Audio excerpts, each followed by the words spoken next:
Good evening. Welcome to the Costa Mesa Planning Commission meeting for Monday, June 13th, 2022. I call the meeting to order and ask Commissioner Areth to lead us in the Pledge of Allegiance.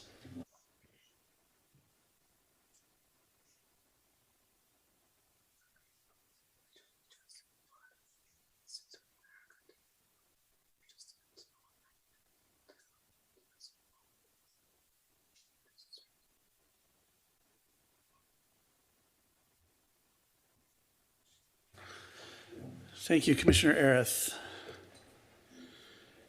Anna, roll call, please. Chair Dierkel, Here.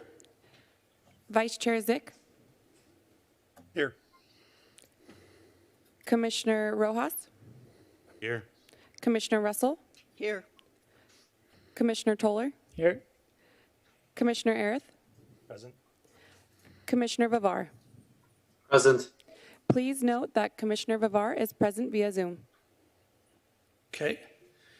And also, Anna, for the record, we should note that the City Attorney, Mr. Preziosi, is also joining us by Zoom.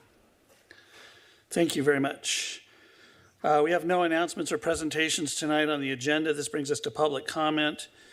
Public comment portion of the meeting is opportunity for the community to address the Planning Commission on matters within our jurisdiction, but that are not on tonight's agenda. Is there anyone in the public out in the chambers who wishes to speak on a non-agenda item tonight? Yes, sir, please come forward.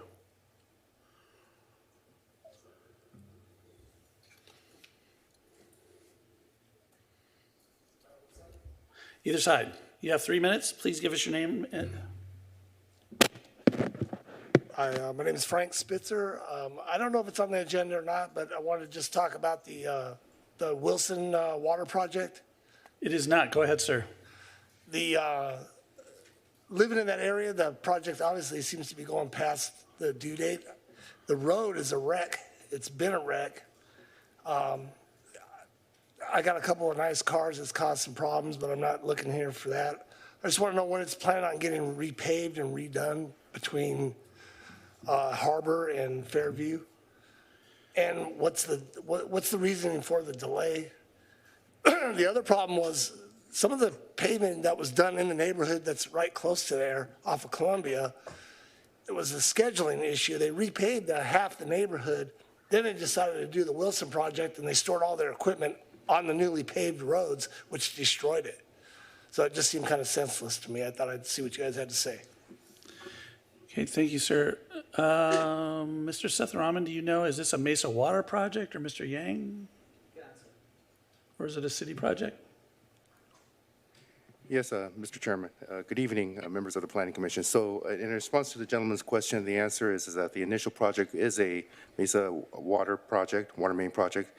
Upon its completion, we're working in conjunction with Mesa Water, and within the next several weeks, the street improvement construction shall begin by the city. So all the issues that this gentleman has brought us to the commission will be addressed in terms of the street improvements throughout between Newport Boulevard all the way to Harbor, and then Placentia afterwards there. Okay, thank you. Rough time frame into July? What do you think? Yes, well, we're looking at around July for the construction start. Okay, thank you. Thank you, sir.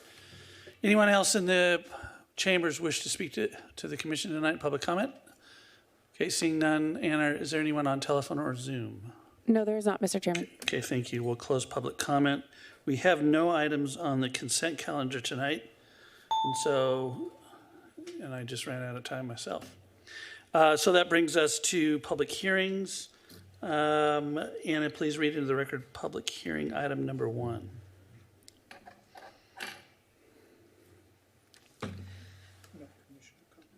Oh, never mind. Vice Chair Zick is keeping me on the ball. I passed over commissioner comments. It's not on the agenda, that's why I missed it. So we'll begin tonight with Commissioner Areth. Do you have any comments? Thank you, Chair. I do, just one. Yes, sir. I attended the Costa Mesa Lions Club Fish Fry June 3rd, 4th, and 5th, and it was absolutely wonderful. I got to run into several members of city staff and even one of my fellow commissioners here, and it was great. It was a wonderful community gathering, and I'm glad that we start started to have these events take place again. So that's about it. Thank you. Thank you, Commissioner Erth. Commissioner Vivar, you have any comments tonight? Yeah, can you hear me? Yes, we can. Thank you. Yeah, just glad to be joining. I'm on Zoom because I'm feeling a bit under the weather. Just got back from a trip to Europe, so a bit jet lagged as well. So hopefully I can function during this meeting. But good to be here, and don't really have anything else at the moment. Thank you, Mr. Chairman. Okay, thank you, sir. Feel better. Commissioner Rojas? Actually, I do. I just wanted to give a little positive reaffirmation to the Costa Mesa PD for their surprise escort they did for the graduating class at Wilson High School recently. They escorted the class down the street and thanking the parents. And I know the kids were surprised, and as was the parents there, but it was very, very positive experience and one of those good stories that you want to hear about. So just wanted to make sure people were aware of that happening. Thank you. Thank you. Commissioner Toller? Yeah, I also attended the fish fry. I just want to give a shout out to the Lions Club and everybody else that made that happen. The people that provided the bike racks and made it possible to have somewhere to put your vehicle that you got there with. Yeah, my kids had fun. We were there Saturday and Sunday. Great time back at Lions Park. So thank you. Very good. Commissioner Russell? Nothing except, yeah, the fish fry was really spectacular. So thank you to all of the volunteers that put it on. It was a great reopening. Yep. And Vice Chair Zick? Thank you, Mr. Chairman. I'd never like to pass up an opportunity to comment when we've got well-attended meetings like tonight, that the city website is a tremendous resource for information, and there's one specific area I'd like to draw people's attention to. And it's under the residence section, and it's your ability to sign up for email notifications on a wide range of topics related to city business. And the two that I strongly recommend are Planning Commission meeting agendas and City Council meeting agendas. You get emails whenever these agendas are available. You can very quickly see what's on the agenda. And if there are topics of interest to you, even if it's not right near your business or right near your home, you're aware of what's going on. You have the opportunity to participate. Thank you, Mr. Chairman. Thank you. So I just have one comment tonight. I wanted, and I'm glad Chief Lawrence is in the audience tonight. I wanted to commend Costa Mesa Police Department and all of his officers and the team for kind of taking a high visibility, strong presence at all of our schools following the Robb Elementary tragedy. It was good to see the officers out there and the vehicles out in front of the schools protecting our kids. I think that sent an important message in the Costa Mesa community that we're not going to tolerate anything like that. So, Chief, I wanted to thank you personally and thank your officers for immediately elevating your presence and visibility at the schools. Thank you very much. Okay, so with that, now we can go to public hearings. Anna, please read public hearing item number 1. Public hearing item number 1, planning application 22-10, request for a conditional use permit to allow for a temporary courthouse at 3390 Harbor Boulevard. Please note, we have not received any public comments on this item. This is a call for any ex parte communications. Commissioner Rojas, any communications to report? No, sir. Commissioner Toller? Nope. Commissioner Russell? No. Vice Chair Zick? Nope. Commissioner Erith? Sir. And Commissioner Vivar? None. Okay, I've had a couple of telephone conversations with Justin McCusker with the Segerstrom family companies, so just talking about the timing of this application. Okay. All right, good evening. Yes, sir, Mr. Yeager. Chair and Commissioners. I'm Chris Yeager, Associate Planner. Project before you tonight is the CUP for the Orange County Superior Court 3390 Harbor. The subject property is located at the southeast corner of the intersection of Harbor Boulevard and Sunflower Avenue. Vehicle access to the property can be obtained through a driveway on Harbor Boulevard and a driveway on Sunflower. The site is also accessible via the 43 bus route and a Class 2 bikeway along Sunflower Avenue. The project abuts the Anderol headquarters campus, which is currently under construction to the south and east, and the property across Harbor Boulevard is occupied by Sophia University. Properties across Sunflower are located in the city of Santa Ana. There was another tenant on site. They've recently vacated, so there's another empty administration office in the same building. The property is zoned industrial park and has a general plan designation of industrial park. In addition, across the street is industrial park as well, and the Anderol campus is planned development commercial to the south and east of the subject property. The project before you tonight is a CUP for a public office and facility. This courthouse is located in NP zone, and the municipal code requires a CUP for such use. The CUP is to allow for the Orange County Superior Court to establish a temporary public courthouse while the court's permanent Santa Ana location is being renovated. There is an estimated completion date of mid-2025. The use of the facility, it will be for small claims and probate cases, and the majority of the cases would occur remotely via video conferencing. There's no jurors, no criminal proceedings, and there will be no detention facility on the premises. The project proposes various tenant improvements to allow for 8 courtrooms, private offices for judges, spaces for legal and administrative support, and general public areas. The facility is proposed to be open Monday through Friday, 8 to 5 p.m. Based on historical data, the Santa Ana facility averages 191 cases per day. Currently, they're averaging about 24 or about 12% of the total cases taking place in person. The rest are remote. This is expected to continue in Costa Mesa. Because the facility already includes large classroom spaces, minimal construction is proposed, including removing and constructing new partition walls. No exterior modifications are proposed with the application. The existing site features 608 parking spaces, and that is not proposed to change. And based on empirical data from the Santa Ana facility, the project will generate a maximum hourly demand of approximately 153 occupants at the facility. And that's if all cases are in person. However, like mentioned before, the demand will much likely be much less due to the remote nature of the majority of the court cases. Currently, the property includes vacant space for another office, which would require 137 parking spaces. In addition, the property has a parking lot lease with Anderol. While they're under construction, they're leasing 347 parking spaces. If the court use moved to a 100% on-site proceedings, the number of parking spaces on site would not be sufficient, and the lease with Anderol would need to be modified to accommodate the parking for the on-site uses. The applicants have indicated that if the operational characteristics change to allow for those on-site proceedings, they would either modify or remove the lease with Anderol to ensure that there is adequate parking on-site for the courthouse. And conditions have been added to the project to ensure this. In addition, staff will continue to monitor the parking on site to ensure that the demand does not exceed capacity.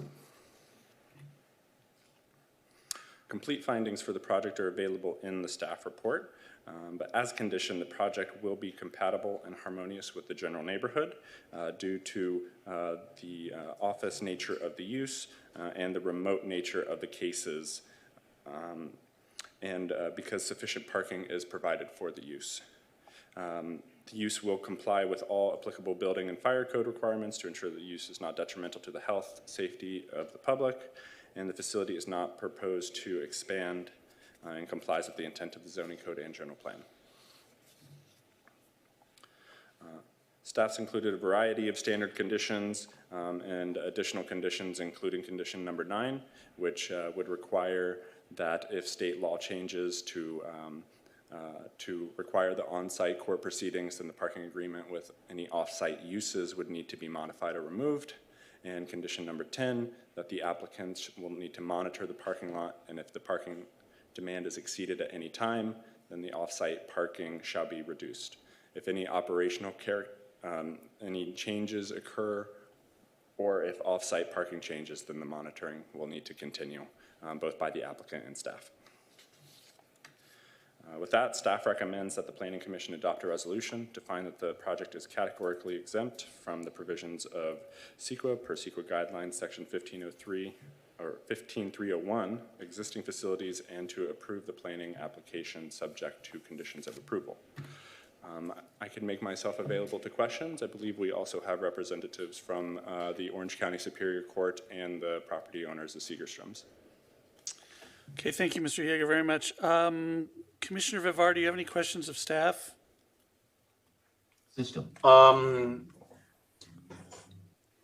Yeah, I suppose one. So in the lease, which I think is supposed to run until 2025, we do not expect at this moment the remote nature of the court proceedings to change for this proposed use. Under the current state law, the remote nature is allowed to proceed. Just like the Planning Commission tonight, we do have partially Zoom options. It's hard to foresee what the state will change in the future, but we thought about that as part of the project, and that's why we added the condition number 9. If it does change, we will require that the parking be addressed. All right, great. Thank you, Mr. Chairman. I think I don't have any other questions at this time. Okay, thank you. Commissioner Arith, any questions of staff? No questions. Thank you. Okay, Commissioner Rojas?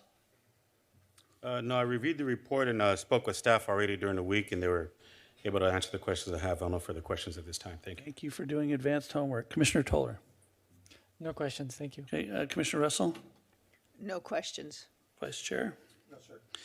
I just have, well, I can actually ask the applicant. That will be more appropriate, I think. So I have no additional questions. So I will go ahead and open the public hearing and ask the applicant and or the property owner or both to come forward. You may have I have one question of in particular, the property owner.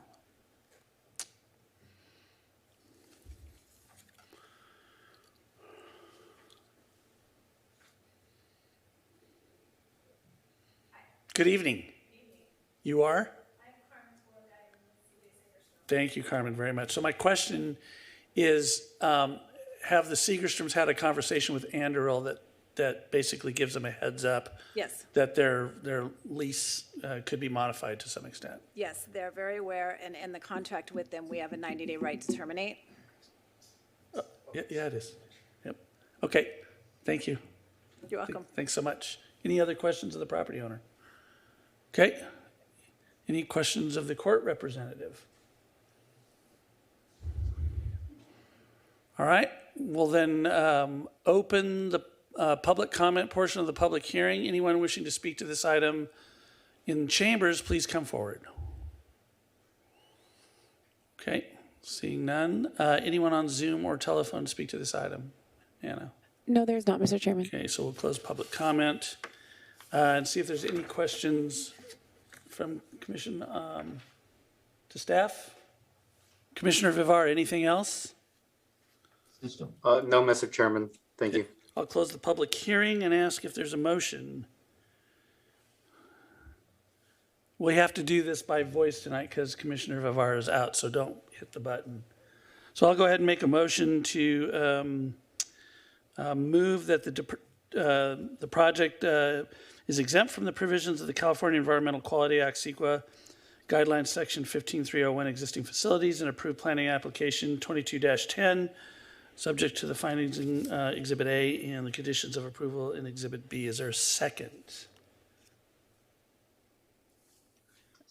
Okay, seconded by, okay, I got a second by Commissioner Toller. Any comments on the motion? Okay, Anna, roll call vote, please.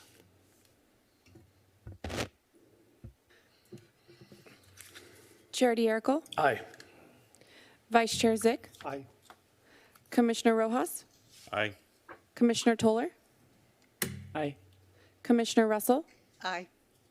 Commissioner Vivar, Aye. Commissioner Arith. Yes. That motion carries 7-0. Okay, and that decision is final unless appealed to the city council within 7 days. Thank you very much. Good luck, folks. Okay, Anna, please read public hearing item number 2, and then I'm going to kick it to Commissioner Tuller, who has an announcement on this one. I live within 500 feet of the subject property and will therefore be recusing myself. Okay, so you can go ahead and leave chambers, and then we'll have Anna read it into the record. Thank you.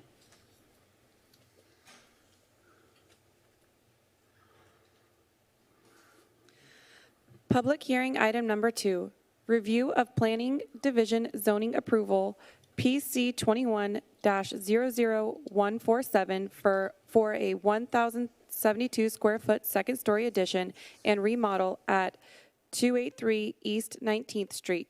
Please note we have received 2 public comments on this item that have been provided to the commission and made part of the record. This is a call for any ex parte communications. Commissioners, any ex parte communications? I see Vice Chair Zick. Do you have any?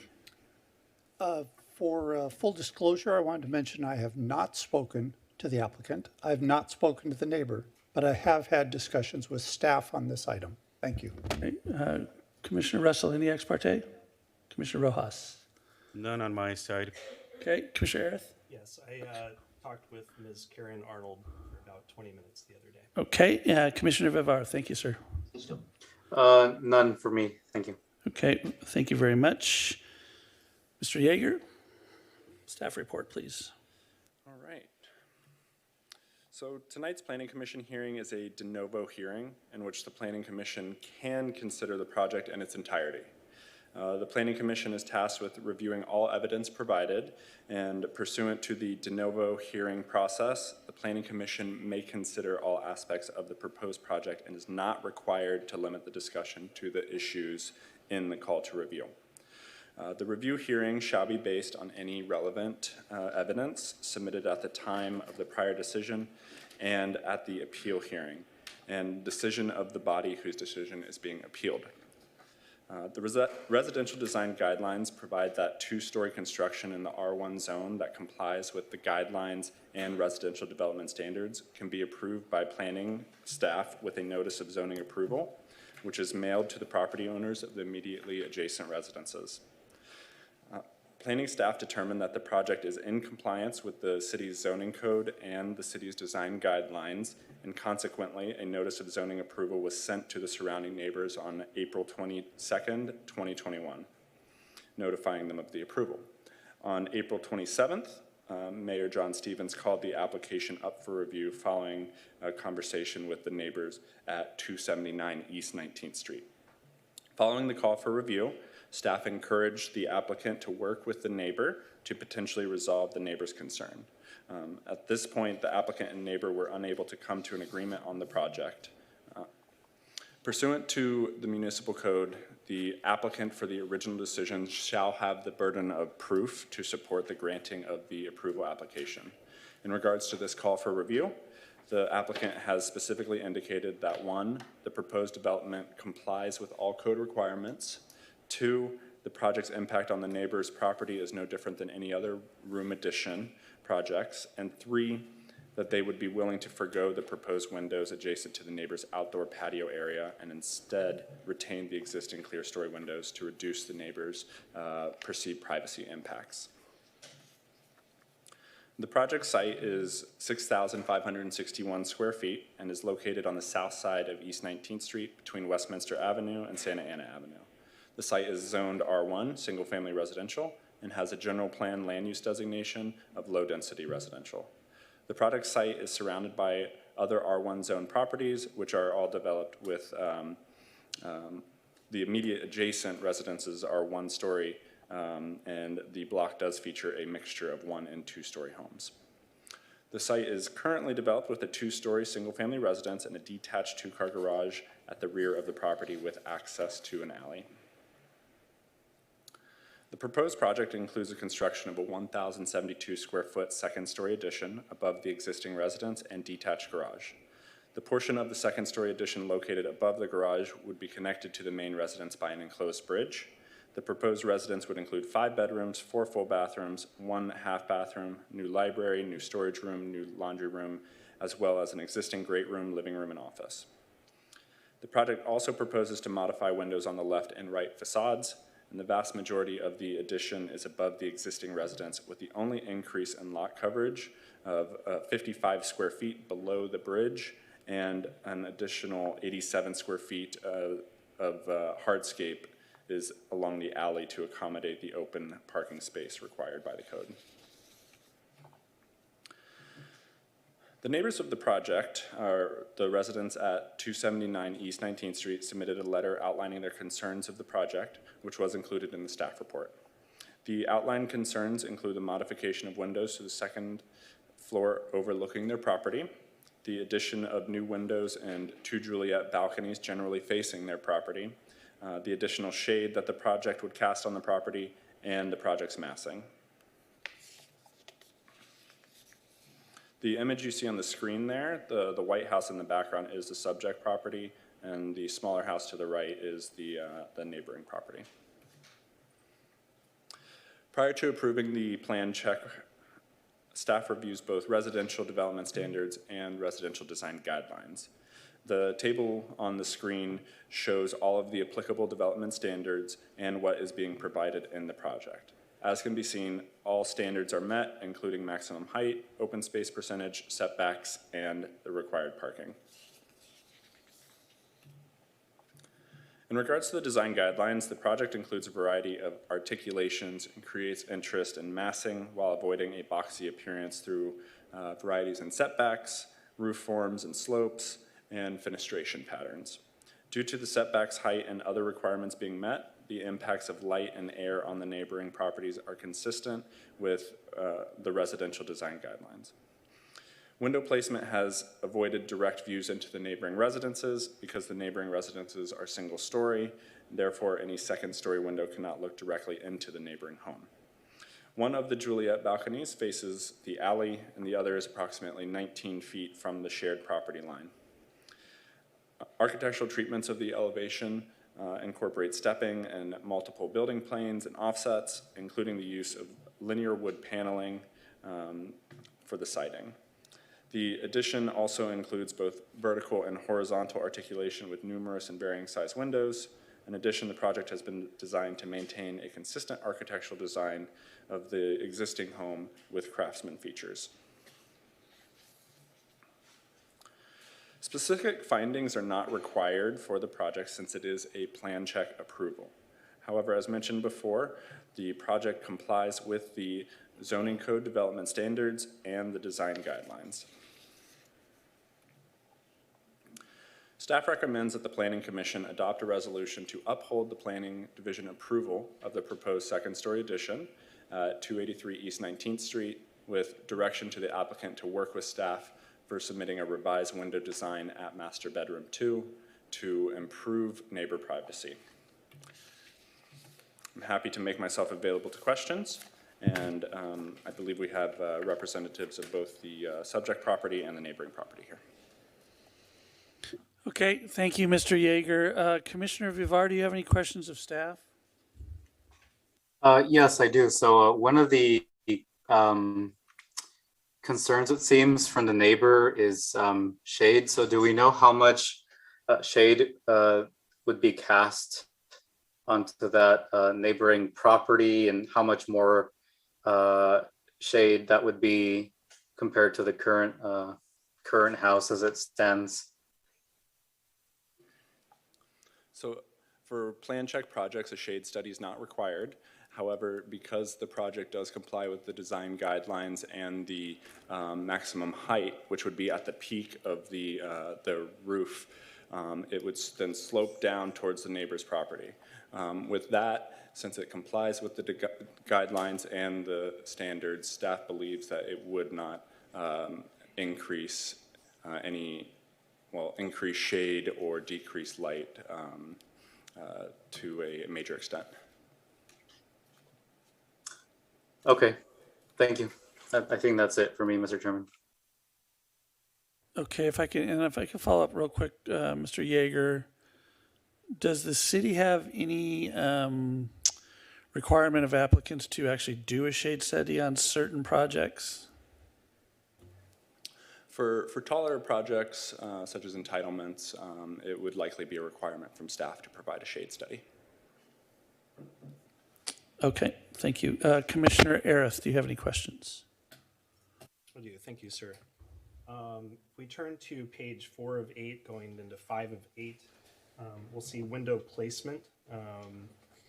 I see at the bottom of the first paragraph, page 5, talks about indirect views into the property, but just above, let me see here. Around this area, it's talking about using vegetation to obscure the view. Was there any part of this application that incorporated vegetation into shading or blocking the view? So as proposed, there was no vegetation proposed on the project.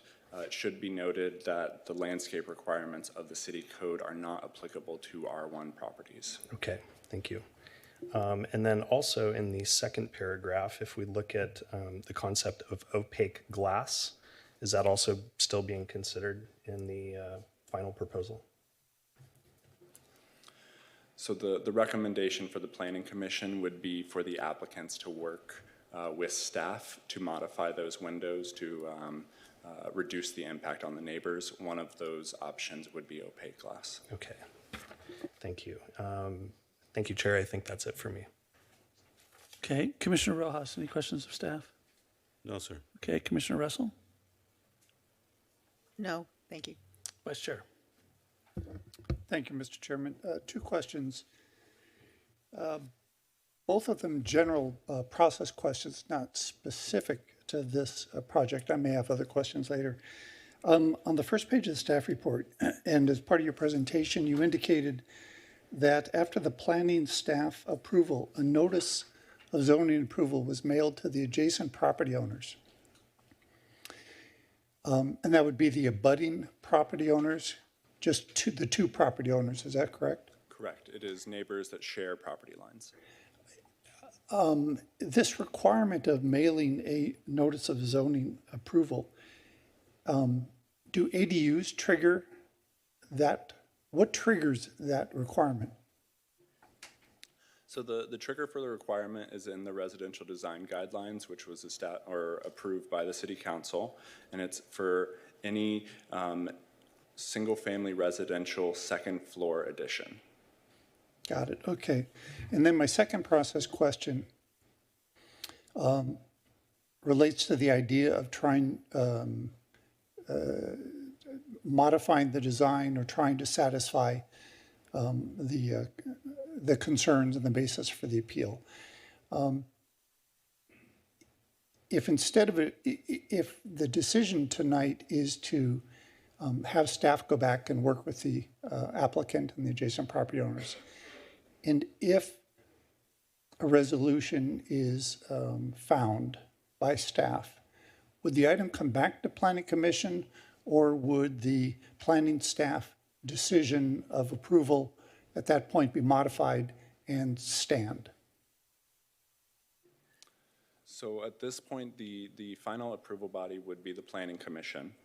So tonight, you would make the decision to either approve as is, approve with direction to modify anything you see fit and working with staff, or to overturn staff's approval. So whatever decision is decided tonight, we would move forward with. Okay, thank you. Thank you, Mr. Chair. Okay, so Mr. Yeager, I'm going to direct your attention to Schedule A3 of the applicant's drawings. Trying to understand the window issue here. So I get, so the applicant is willing to retain the clear story windows that are in place now for master bedroom 2.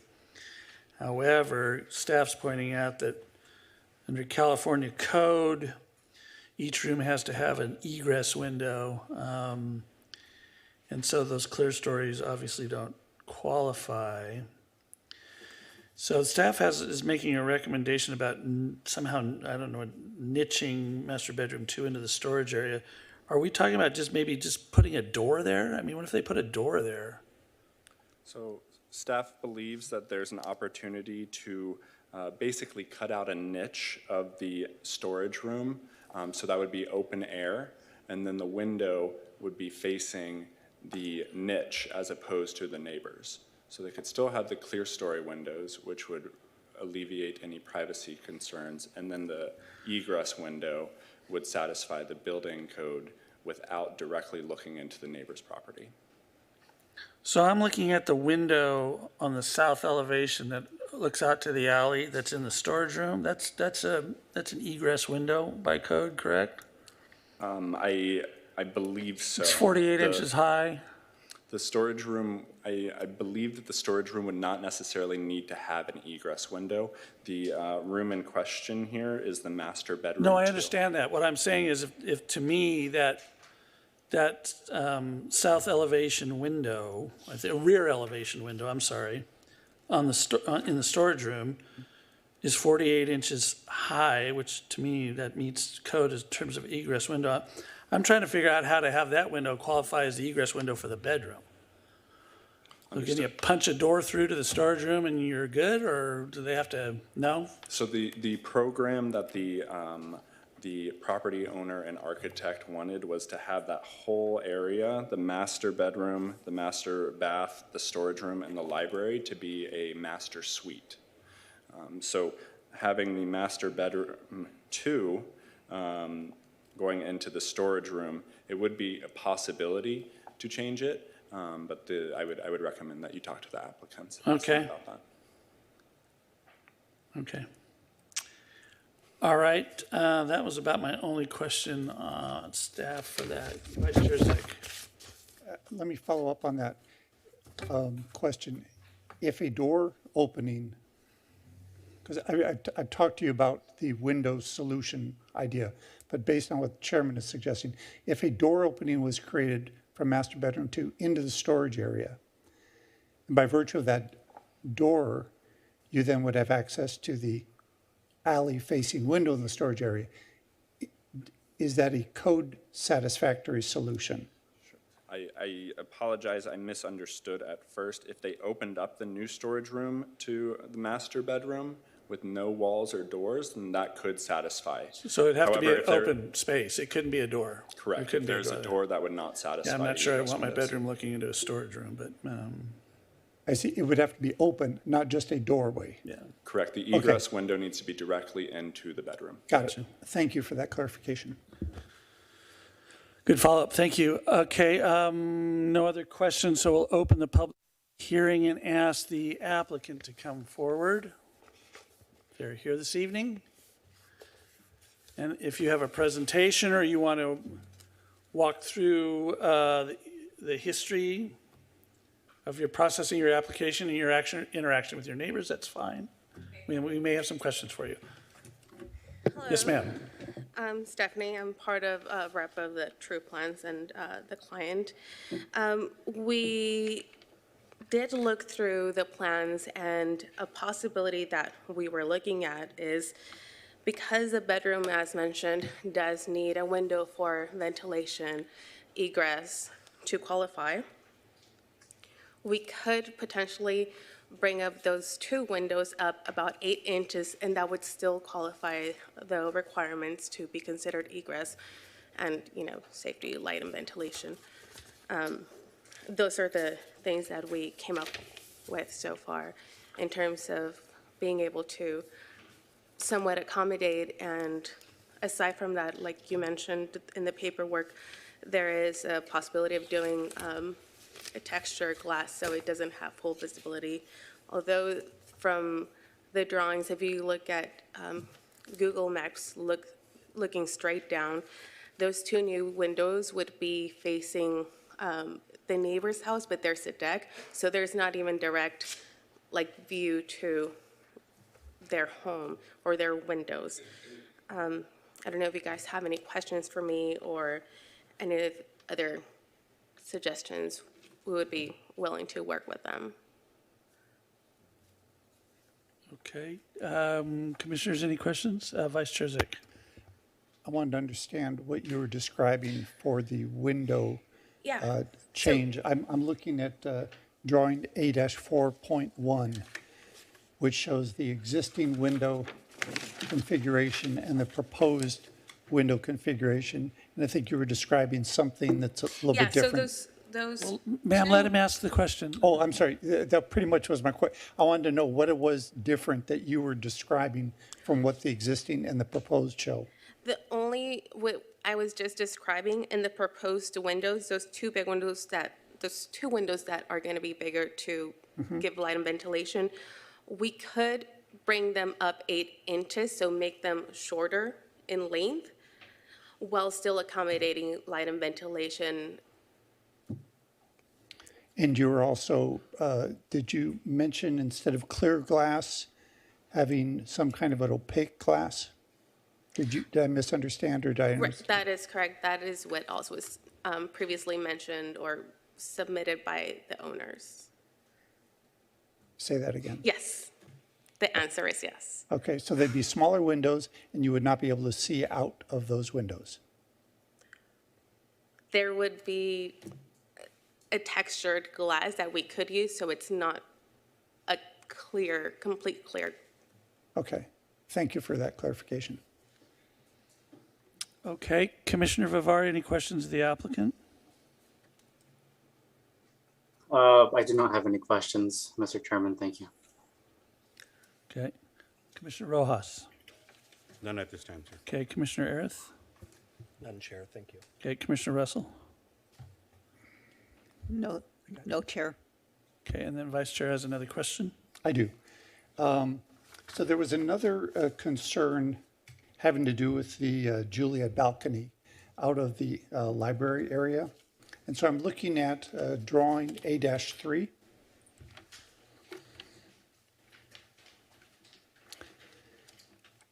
And when you have it in front of you, I'll ask my question.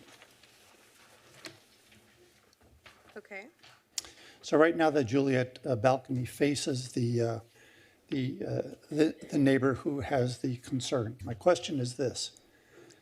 If you took the floor plan for that library and you flip-flopped it 180 degrees so that Juliet balcony would be on the, as we're looking at the drawing, on the left side as opposed to the right side, is that something that you can see as being workable from your standpoint? I believe so, and part of the reason why it was placed there, it's because in that open space on the right-hand side, the owner has a beautiful garden, and they want to just have the windows or the doors open so they can look into that. And they have about 19 plus or minus feet distance from the fence, so that gives sight to their garden, but not direct view. Then if we flipped it over, it would be closer to the fence to the other neighbor. But you're indicating to me that it is something that would be workable from your standpoint. I believe I'm not so. asking you to agree to it. Right, yes. I think that's something that could be workable Okay, with the client. thank you, Mr. Chairman. Okay, thank you. I have no questions, so I will open the public hearing and ask members of the public, I actually open the public hearing for you to come forward. Members of the public who wish to speak to this item, please come forward. Is the appellant here tonight? Yes, please, ma'am, come forward. You can use this podium over here.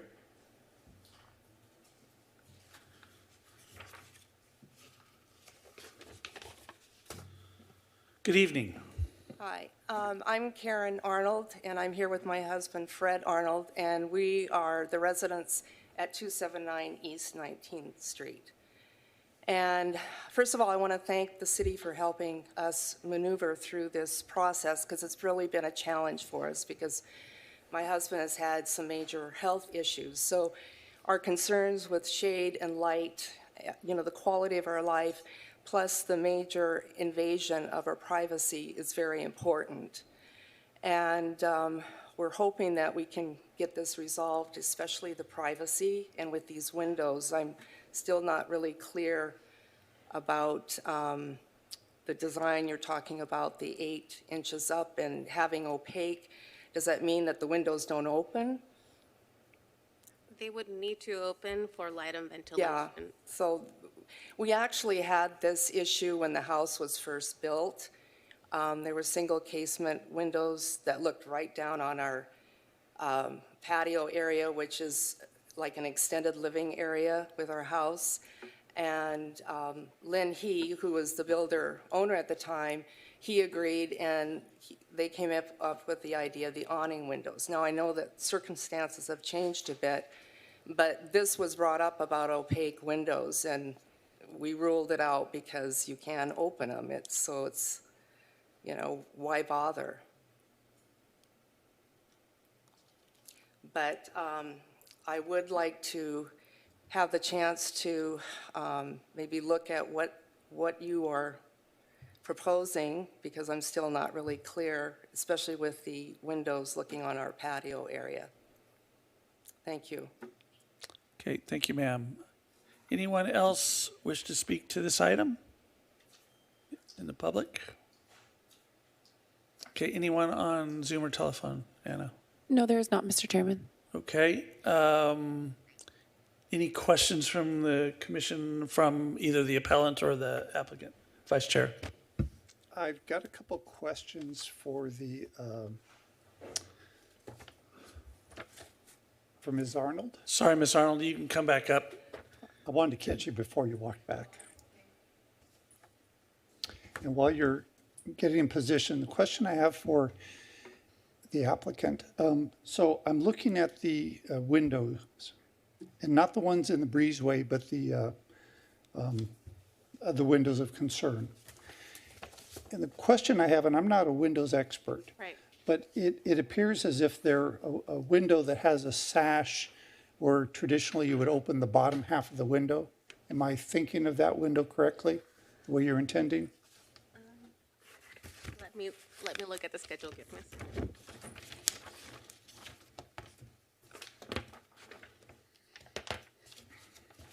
Those would be, those two windows that are in question are single casement. So what they look like this, and then there's a little handle that opens up the whole thing. So if this was the window, it would open like this. I see. And this, just the ventilation this way. So let me think about the drawing, because the drawing doesn't make me think that that's, oh yeah, I see it. Maybe I was looking at the windows on the opposite side of the house. You can see it in A41. Yeah, so let me tell you which windows I was looking at, to see if I can still get at my question. A4.2. And tell me when you have A4.2 in front of you. Got it. So I'm looking at what I'll call the two large windows, basically at the opposite end of, I don't know if that might be a bedroom, not the addition. But do you see how it appears as if those are, I don't know what you, the window looks like it's split horizontally in half. Single casement. Yeah, you call that single casement? Sorry, single hung. I'm sorry, because they're literally hung. What do you call that? Single hung. Single hung. Yeah. Is there a window design that's like that, where instead of the bottom half moving up to open the window, the top half pulls down to open the window? I believe so, yes. So let me ask you, if such a actually- window exists, Yes, but that would not qualify for egress. We would have to make them wider because we need, in case of an emergency, a fireman needs to make it through there. okay. Okay, that answers that question, thank you. And then my question for Ms. Arnold had to do with the Juliet balcony and the idea of that Juliet balcony not being on the side of the property facing you, but the room layout being flipped 180 degrees. Did you understand what I was thinking about with that idea? Oh, about putting it on the other side? Uh-huh. No, you're talking about the one from the the master library. bedroom or the, No, from the library. Oh, the library. Isn't that the library at the very Yes, back? that would be a possibility. That's the only Juliet balcony you're concerned about, correct? Right, Because the other one faces the alley. right. Okay.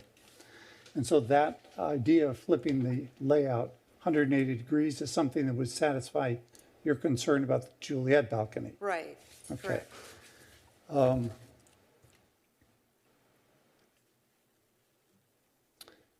Yeah, I don't know if I have an idea about a solution to the windows anymore, so thank you for at least answering my question there. Any more questions? Thank you, Mr. Chairman. Thank you. Commissioner Vivar, do you have questions of the appellant or the applicant? I do have a question of the appellant. I was just wondering if she might be able to maybe elaborate further on the concerns regarding shade.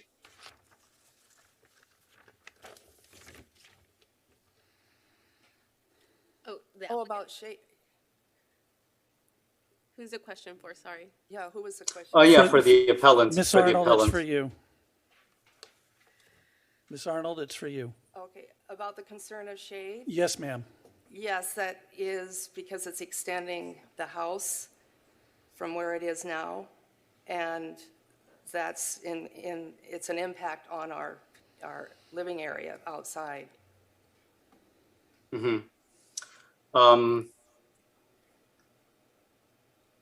So the shade would then affect your, by living area, do you mean that patio that you mentioned earlier? Yes, because I'm talking about the second story addition.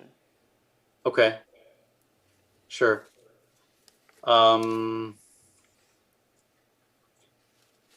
Okay. Let's see. Turn your questions. But so the shade isn't a concern about, isn't a concern regarding the garden, is it, right? Because I thought it might be regarding the garden. I'm sorry, what? The shade is not a concern regarding your garden, is it? Well, it is because we do have plants, and I have a plum tree right there. Yes. Sure. Right, right. Depending on the height, do you know how much more shade those plants and tree would be exposed to throughout the day? I'm not sure how much it would impact No? it, but we think Okay. it would. I see. All right. I think that is it for me, Mr. Chairman. Thank you. Okay, Commissioner Russell. Yeah, I have a quick question regarding the balcony that's facing the garden. Do you have any diagrams of what the angle of that vision is towards the other backyard?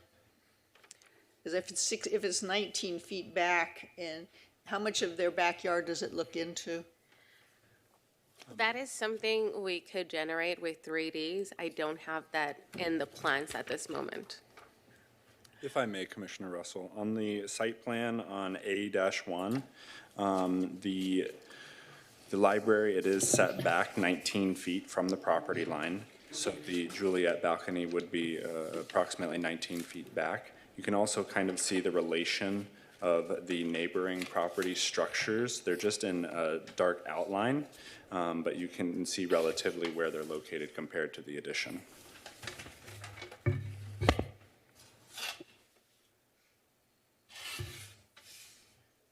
It's going to take me, okay. But we don't have just it seems like you could, if there was a diagram that just said, look, if you stand here, you look down here, and all you see is the fence, then that would make the issues of privacy a little bit less severe. We could totally generate that. Okay, well, Just that's just not the at this question I moment, had on it. yes. Thank you.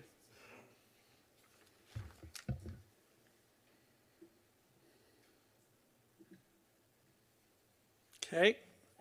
Okay, Vice Chair Zick, sorry, I was thinking. Okay, I'm going to go at the window again. If we were able to solve the code exiting problem out of that master, you, I think, indicated you'd be willing to keep the existing clear story windows. Is that correct? Can you repeat that question? If we were able to solve the problem, Yeah. the code problem, allowing an exit out of the master, I guess we have to call it the primary, then you would be willing to keep the existing clear story windows? Is that correct? Yes. Okay. And we could have. Okay, and there is a solution possibility that I have heard discussed, and I want to see how familiar you are with it, and maybe you are. And that is this idea of creating I'll call it an alcove out of that bedroom into the storage area. Just a small, I'm not sure what it would be, 4 feet by 4 feet or 4 feet by 3 feet or something like that. Are you familiar with the concept that staff had proposed that could solve the egress issue? My only question was, where is that opening supposed to be placed towards the storage? The opening would be from the bedroom into the storage room. That's where the window would be. So in other words, the storage room there would be a portion of the storage room carved out that makes the storage room a little smaller. So no door. No door, but it would be, the window would go out to what would essentially be I'll call it a balcony or a landing. Mm-hmm. So it would solve the code problem by having a window that a person could egress out of. And it would solve the privacy issue by the window facing the alley as opposed to the neighbor. And so are you familiar with the concept of how the drawing would be modified to accomplish that? Yes. And is that something that you think would be workable? I think that would be workable. We would just have to review it with the client. Okay. I like that answer. Okay. As an alternative to that, if for some reason that wasn't acceptable, then I was thinking about these windows that you say crank open. And if they cranked open in such a way that the opening faced towards the street, the front of the home, as opposed to face towards the back of the home, then I would think that would provide maybe some additional privacy concerns. But I like this alcove idea a whole lot better. It seems a lot cleaner. Okay. Okay.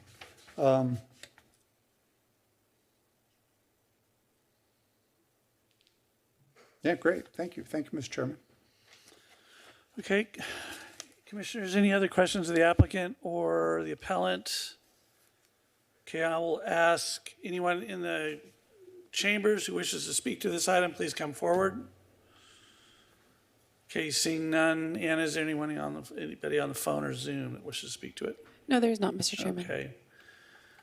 Okay, thank you, folks. You may have a seat. I'm going to close the public hearing.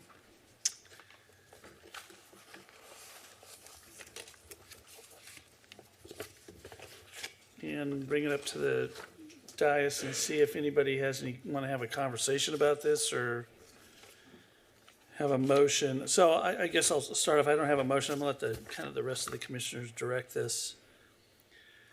A couple of things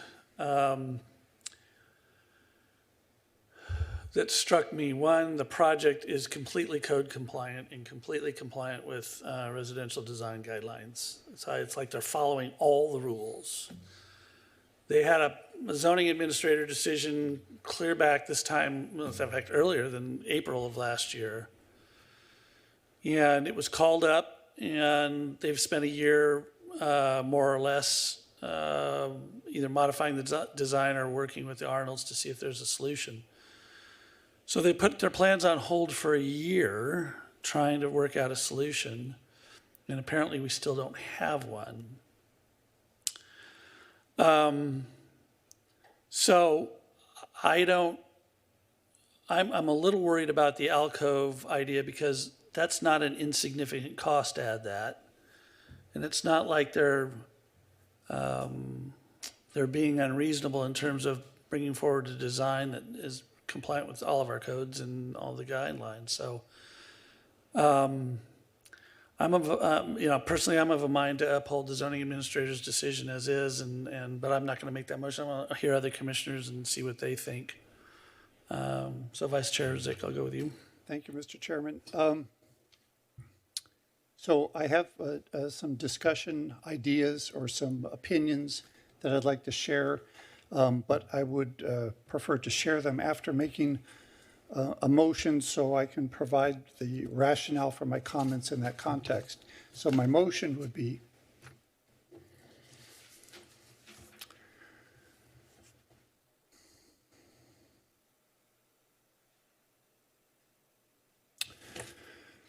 to approve the project as to uphold the approval of the project as planning staff had done so with 2 modifications. Those modifications include flipping the layout of the library by 180 degrees such that the Juliet balcony is on the opposite side of the room. And the second modification would be to create the alcove solution with window out of the master 2. And if there's a second, I will elaborate on my rationale. A motion by Vice Chair. Are there any seconds to that motion? Seconded by Commissioner Arith for discussion. So I completely agree with the sentiment that the chairman expressed, that this project, as approved by staff, was 100% compliant with everything the city requires of a project. And from that standpoint, theoretically, this is a project that should be built exactly the way the homeowner wants to build it. That's kind of the way by right approvals essentially work. But a big part of living in a community, particularly a smaller lot zoned community, is that property rights extend as far as they bump into the property rights of somebody else. And it's hard to codify every single aspect of every single concern in such a way that everybody's rights are covered, because there's almost an infinite number of ways people might want to use a property or design property. But I'm particularly sensitive to the idea of a next door neighbor being impacted by what their adjacent neighbor is doing. And if there's a solution, boy, I'd like to move heaven and earth to find that solution, and it sounds like we might have that solution. It might have been a solution that could have come about earlier, but I don't care about that. I only care that we end at a solution. When I look at the applicant's letter explaining some of the history and some of the thoughts, there was one thing that struck me in particular, and it was the rationale that the homeowner indicated for wanting to do this project. And is because she had active children and wanted to have a place in her home that she could retreat to for a moment of silence, for meditations, a view of her garden and nature. And boy, doesn't that sound like what most people like in their home, is quiet and solitude and peace. You know, it's your castle, it's what you want. And you can't have all that if the person next door to you is doing things that disrupt your ability to enjoy your property. And in a way, that's what the appellant, the Arnolds, have indicated in their letter, that they are interested in privacy. They have concerns about shade. I can't do too much about shade, but to the extent that there's a solution to their concern about the balconies, we've got it. To the extent that there's a solution to the windows, we've got it. And so in my mind, this is a project that will not only satisfy the applicant, but be respectful of the concerns of the next door neighbor. So that's why I'm willing to take a project that checks all the boxes right by the city, but we modify it in such a way that the neighbor's happy. And I think that's important. I think it's particularly important as our city is starting down a road of all kinds of new residential alterations based on new laws coming out of Sacramento. There's going to be a lot of this kind of thing where neighbors are concerned about what their neighbors are doing with new construction. I just think we as a community have to be sensitive to that. So I want to thank the applicant for being willing to consider these changes. I think your project doesn't suffer as a result, and I think there's more harmony in the neighborhood. So thank you for that. Thank you, Mr. Chairman. Commissioner Ertha, comment? You're the seconder. Comments? Thank you, Chair. I think Commissioner Zick is a hard act to follow. But I will say that I think the heart of this recommendation is that staff continue to be involved in this, and that the issuance of the building permit is something that staff will continue to have a hand in. And I do like both recommendations that Commissioner Zick recommended, so I'm happy to second the motion. Thank you. Any other comments on the motion? I'm going to offer a substitute motion in a second, but you can go ahead and. I just wanted to say I can't really support the motion from the perspective that moving the Juliet window to the others may or may not satisfy the applicant from if she wanted to look into her garden, then she won't be able to do that. And I'm still not, and I'm not convinced that given the 19-foot distance and the angle, that it is going to be a significant impact on the privacy of the neighbors. So I must respectively not support this. Thank you. Okay. Commissioner Rojas, do you have any comments? I am in agreement with Commissioner Russell on this one, and the turning of the balcony seems to be not addressing what the applicant was looking for, but I do support the section of the windows as well. Obviously, that's the ongoing issue here. That seemed to be is more the main issue. So I too will respectfully not support that motion. Okay. Commissioner Vivar, do you want to speak to the motion on the floor? I think it's a sensible proposition that Commissioner or Vice Chairman Zick is proposing, but I also think that the originally proposed project by the applicant seems okay in that I think the city has done its best to make sure that the concerns of the appellant, Arnold's, has been met. So I'd be willing to support the Vice Chairman's motion, but I'm also open to discussion if an alternate motion were proposed. Thank you. Okay, thank you very much. I don't necessarily disagree with the spirit of Vice Chair Zick's motion, save for the fact that the applicant's representative opined that she thinks that will be acceptable to the property owner, but we don't know yet, because the property owner is not here tonight, correct?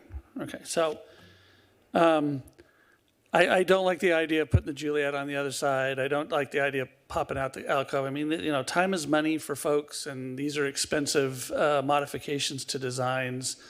I think the creating some kind of frosted or opaque finish to the windows and have them open a certain direction so you don't get a clear view into the backyard, but they still, follow the egress code is great. What I'm going to do is I'm going to make a substitute motion to continue the item to the June 27 meeting, which will give the applicant's representative time to meet with the property owner and see if the solutions discussed tonight are viable for them. If they come back on the 27th and they tell me at least that they're not viable, I'll put forward a motion to uphold the zoning administrator's decision. If they think they can work with some of these solutions, I'll be happy to support that. I would run them by the Arnolds real quick. But I think, this has been going on for a year. There's no guarantee whatever solution we come up with is going to be acceptable to the Arnolds. And I just don't think that's fair to the property owner. They followed all the rules. So let's just continue it. That's my motion to the 27th meeting. If there's a second in comments, that'll be fine, and then we'll call for the question. Any seconds? I'll second it. Seconded by Commissioner Rojas. I made my comments. Commissioner Rojas, would you have any comments on the substitute motion? None, sir. Thank you. Commissioner Russell? No, I would support that. Commissioner Vivar? Yes, I'll support that. Okay, Commissioner Arith? No comments, sir. Thank you. Okay, Vice Chair? Thank you, Mr. Chairman, and I appreciate your spirit to find a solution as well. I had a very specific question of staff, and so let me try to ask it again to make sure I'm understanding it. Based on the motion, this item would come back to the Planning Commission one way or the other, if a solution is found between the applicant and the appellant, or if there is no solution. So am I understanding correctly, this item will come back to the Planning Commission regardless of what staff's work with the applicant and the appellant is?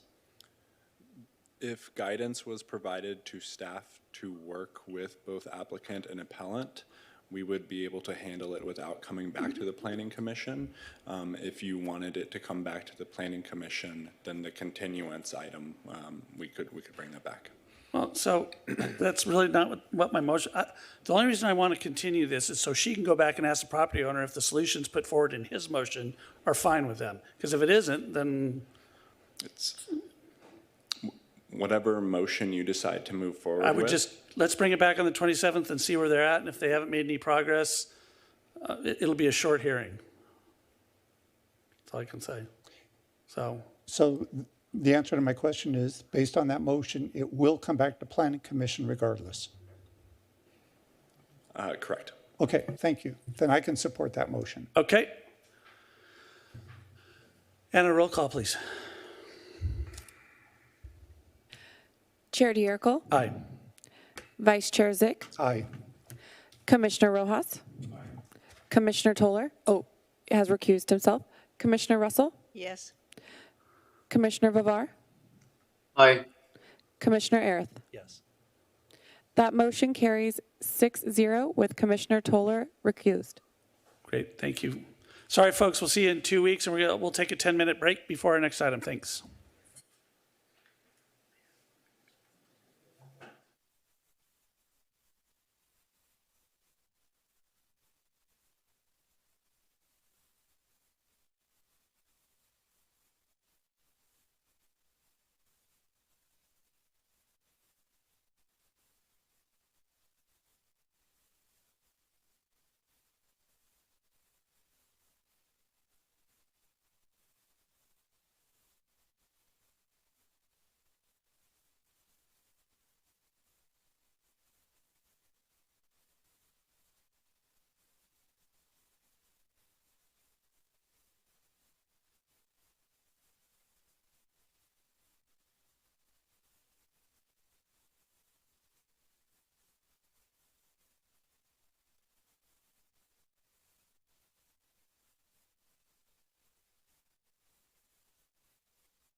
Okay, we reconvene the Planning Commission meeting for June 13th. We move to public hearing item number 3. And Anna, could you please read that into the record?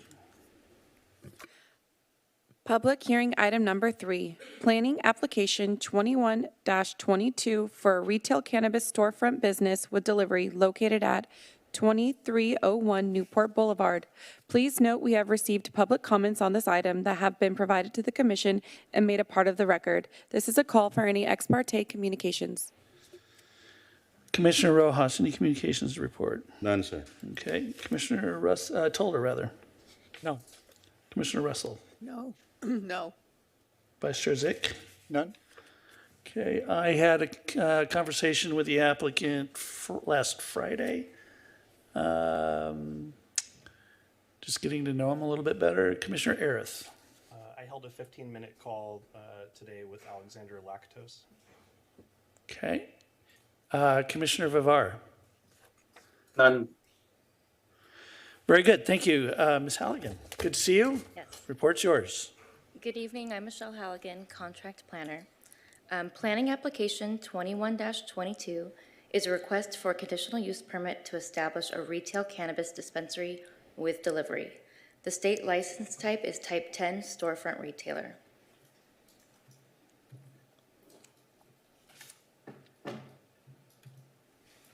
The first step in Costa Mesa's permitting process is a pre-application.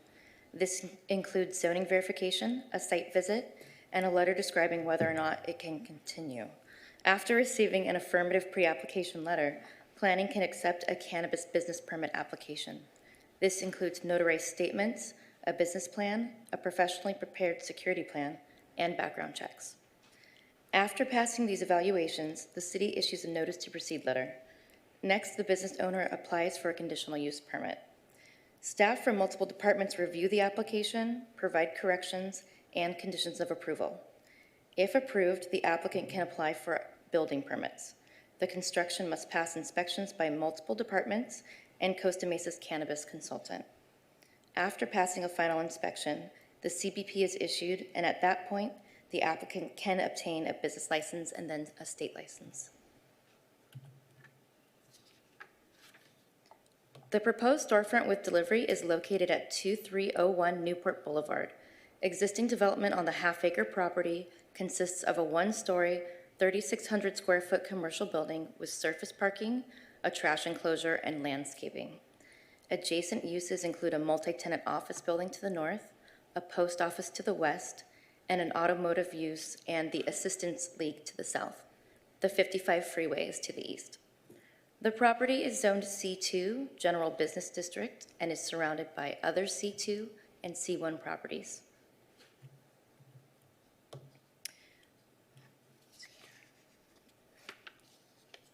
Sorry, excuse me. I need to go back to my existing conditions. So this is the viewpoint from Newport Boulevard. As you can see, the ground cover is not to code, but there are several improvements that are proposed. One of the existing site conditions is that there are 23 parking stalls, and even with restriping, the applicants found a way to retain 23 stalls. So here's the site plan. The proposed dispensary would use the entire 3,600 square foot building, as well as the 23 parking stalls. They're also proposing to add bike racks. And as you see here with numbers 1, 2, and 3, those are their proposed loading areas. So area number 1 is by the trash enclosure. Those would be employee and vendor loading areas. Potential loading area number 2 would be in the rear of the building. And that's a narrow space. They would only be able to use it when employees and vendors are not using area number 1. They're also proposing to use a parking stall that's near the employee-only entrance. And all 3 of these loading areas have been reviewed by HDL, the city's cannabis consultant. This is the proposed floor plan. You'll see the public entrance leads to a customer check-in. And after verifying age and identification, they would be allowed to enter the retail sales area. So those are only the 2 areas where the public would be allowed. The rest of the property would be considered the back of the house area where there's vendor receiving, secured storage, offices, break rooms, bathrooms, and those are the areas where orders for delivery would also be fulfilled.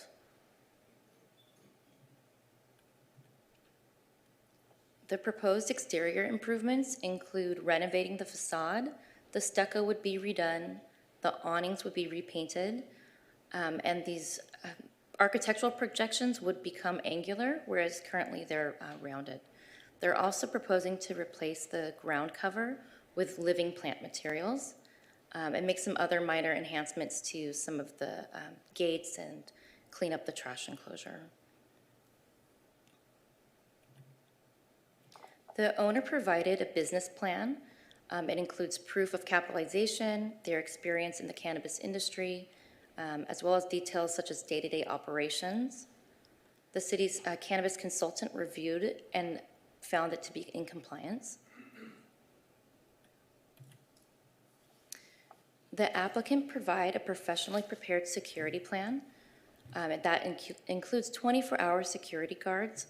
Only one security guard is required, but the applicant is proposing to provide additional security guards, especially for the first few months of operations and on high volume days. It also includes background checks and ID badges for all employees, monitored exterior and interior surveillance cameras, door sensors, an alarm system, security lighting, driver and vehicle safety, vendor protocols, as well as local and state inspections. So there are more than 50 standard conditions of approval related to Measure Q uses. For example, cannabis consumption is prohibited on the premises. There's parking management, odor control, there's age restriction requirements, liability insurance, state license compliance, a renewal process. So every 2 years, the city will be revisiting the cannabis business permit. We have procedures for changes in ownership and operation. And of course, there are record-keeping standards as well as standards for remitting taxes to the city. Additionally, there's about 10 to 12 other conditions of approval for each of our Measure Q businesses. So staff is recommending some modifications to the conditions of approval that were in the staff report. Staff proposes to remove references to state license type 9 because the state will allow delivery to occur under the state license type 10. So that would change 3 conditions of approval to simply remove type 9. And then one minor addition is to update a condition of approval about the age of customers to add except as otherwise specifically provided for by state law. And that's because the state will allow customers that are 18 and over if they have medical clearance. Detailed findings are in the staff report and resolution. Staff finds that the proposed use is substantially compatible with developments in the same general area and would not be materially detrimental to other properties within the area. Granting the conditional use permit will not be materially detrimental to the health, safety, and general welfare of the public or otherwise injurious to property or improvements within the immediate neighborhood. Granting the conditional use permit will not allow a use, density, or intensity which is not in accordance with the general plan designation and any applicable specific plan for the property. Staff recommends that the Planning Commission adopt a resolution to find the project categorically exempt from the provisions of the California Environmental Quality Act per CEQA guidelines, section 15301, class 1 existing facilities, and approve planning application 21-22, subject to conditions of approval and code requirements. That concludes staff presentation. I'm available as well as the as well as the applicants to answer any questions you may have. Thank you very much, Ms. Halligan. Brief but informative report. Appreciate it. Commissioner Vivar, do you have any questions of staff? Yes, I do have a couple questions, Mr. Chairman. Very good. Go ahead. So one of the things I'm wondering about is, so it seems that there will be a couple different loading areas, I presume, for the product being delivered to the retail facility, and also for the loading of delivery vehicles. So will those loading areas and the loading process, will that be visible from Newport Boulevard? Yes, it would be from the parking stall labeled number 3. That would be visible. It was reviewed by HDL, that's our cannabis consultant. They specialize in security, and they found that because it was under camera and there would be 24-hour security, that was an acceptable solution. And as we move forward with more Measure Q projects, you'll see that's more common simply because of the way the sites are, their existing conditions are. But in this case, they did find opportunities for 2 other potential loading areas. So there are no concerns about the loading sites being sort of, I guess you would say, out in the open, like not being behind a fence or a wall or something like that? HDL, that's their specialty. They did not have a concern. I see. And when we did tour dispensaries, it's common practice, and they'll have a security guard escort them. Okay. And regarding security guards, so do we have a precise number on how many security guards they'll be providing? Yes, at all times, at least 1 security guard must be present on site. But the applicant has offered to provide more, especially in the beginning of their operations, because they're expecting that there will be a lot of interest in the business. They want to make sure that they've ramped up on security at first, and then perhaps on high volume days. But we don't have a number on exactly how many they plan to provide during those first few months or during those peak days. The applicants here and there, they can speak to Sure. what they're proposing, because it's not something we would condition. It's something that they're offering see. as a temporary measure. Sure. And then I guess my last question would be related to a section in the staff report that says that if there were to be parking demand issues, that the Director of Development Services would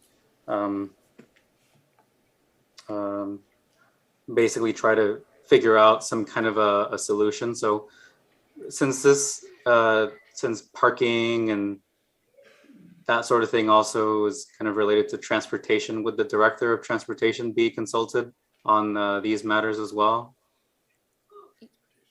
Yeah, transportation, we would consult with them, but this site actually has 9 excessive stalls. I would say that Sure. it's unlikely to have a parking issue, but if Sure. something did arise, our departments can work together. Sure. And ultimately, the Director of Community Development and Economic Services would make the final decision. Right. Because it's really internal circulation, not so much on the public streets. Right. And then, so there is something in there as well that, like detailing some of those potential mitigation measures that could be employed if there were to be a parking issue. And one of them said something about hiring an employee to do parking circulation work.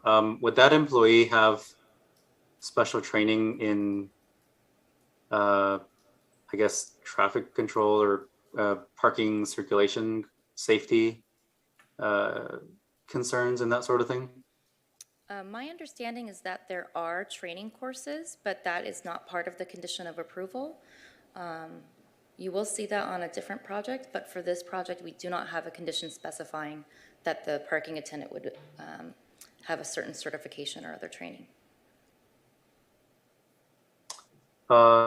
Is there a reason for not having that employee have a sort of license or certification on that, since is this maybe one of the first locations to be approved? There may have to be somebody a bit more specialized to handle the traffic. Hello, Commissioner Vivar. This is Assistant Director Drapkin. Just wanted to kind of follow up on that question. It's a good question. The only reason that that it's not included in the condition is because we didn't think of it. So it certainly is a possibility. There are training courses. We did speak with transportation, and they mentioned that they are available, and we could work with them on putting something like that together if the commission so wished, and added it as a condition. Okay, yeah, I think that's a condition I'd like to add, not just, you know, and this isn't just to sort of add something burdensome here to the applicant by no means, but, you know, one for public safety and making sure that the person, if there is a person assigned to direct or control traffic flows and circulation, really knows what they're doing. And two, I think in terms of liability of the city, to make sure that we're covering our bases, and that if we stipulate that the person be doing traffic control or circulation management, traffic circulation management, that they are certified. I think that would be good for the city. So yeah, those are all my questions, Mr. Chairman. Thank you. Thank you. Commissioner Arith, questions of staff?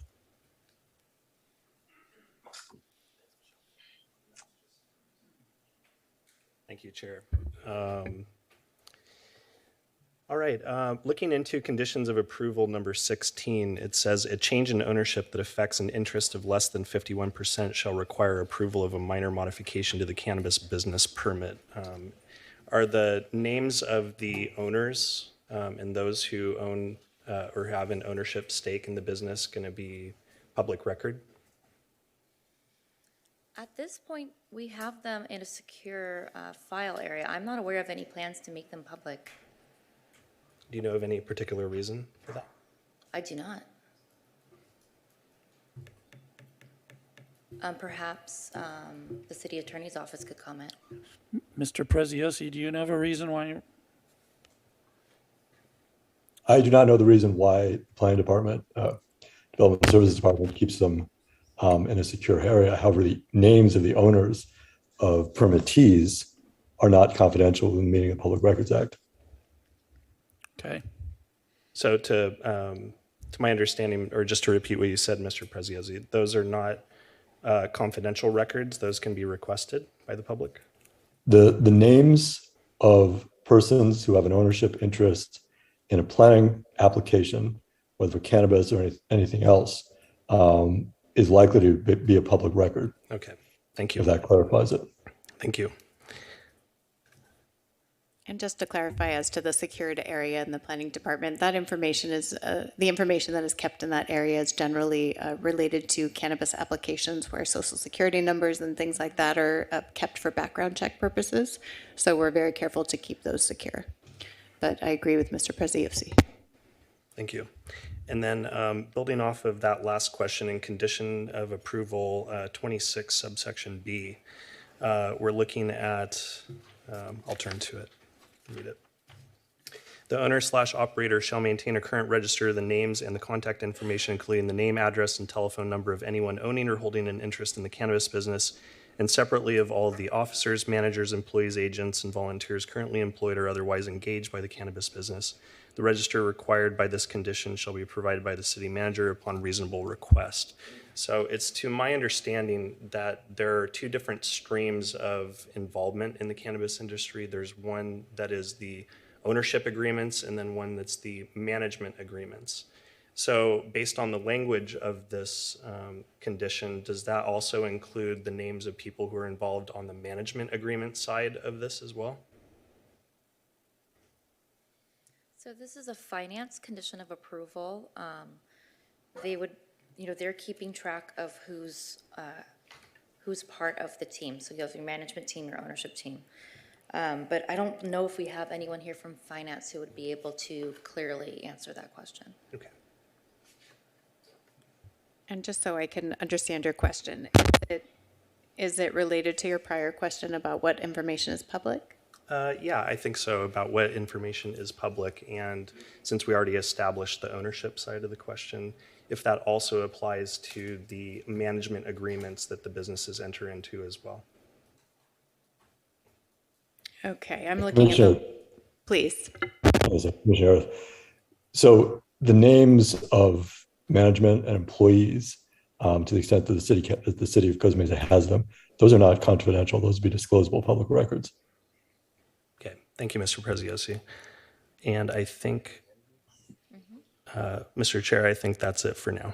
Commissioner Rojas. No, my question will be more directed towards the applicant once they do present. I'm assuming they will. But if I'm going to echo Commissioner Vivar's concerns, mainly the traffic flow and the security item. But other than that, I mean, it seems pretty straightforward. So that's it. Thank you. Commissioner Toller, questions of staff? Sure, I have a quick question. Ms. Halligan, if, God forbid, this business was in violation in a few months of several of these conditions we're looking at, can you just walk us through the protocol of how things would go from the Community Improvement Department? Sure. So if they're failing to meet their conditions of approval, that, they may end up having their CUP revoked. There are internal procedures, and we'd be working likely with code enforcement on that process. It depends on the nature of the lack of compliance. And I can add to that just a bit. There are several steps anytime that our Community Improvement Division follows up on noncompliance with conditions of approval, whether it's conditions or code requirements. Essentially, we make contact with the property owner and the business operator, identifying what we believe are the violations. We begin with essentially a notification. And as always, our goal with any steps that our Community Improvement Division takes, the goal is to bring the applicant into compliance. So those are our first steps. So it begins with notice. It can follow with citations. But if we feel that the applicant does not intend to or cannot comply with conditions of approval or code requirements, the ultimate remedy would be to bring the CUP back to the Planning Commission for revocation, along with the cannabis business permit. Thank you. Last question. This is, I don't have this fully formed in my head, but I'm just wondering how the CUP relates to the state license and if one is dependent upon the other. That is correct. So the Department of Cannabis Control will reach out to planning to verify that the applicant obtained their CUP and is in compliance. Thank you. Commissioner Russell. I don't have any questions at this time, thank you. Vice Chair Zick. No questions. All right, I do have a question of, is the HDL representative here? I believe Matt Eaton is here. Oh, there's Matt. Okay, yeah, Matt, if you come up to the podium, I have a question. How are you, sir? Good to see you. I'm doing well. Good.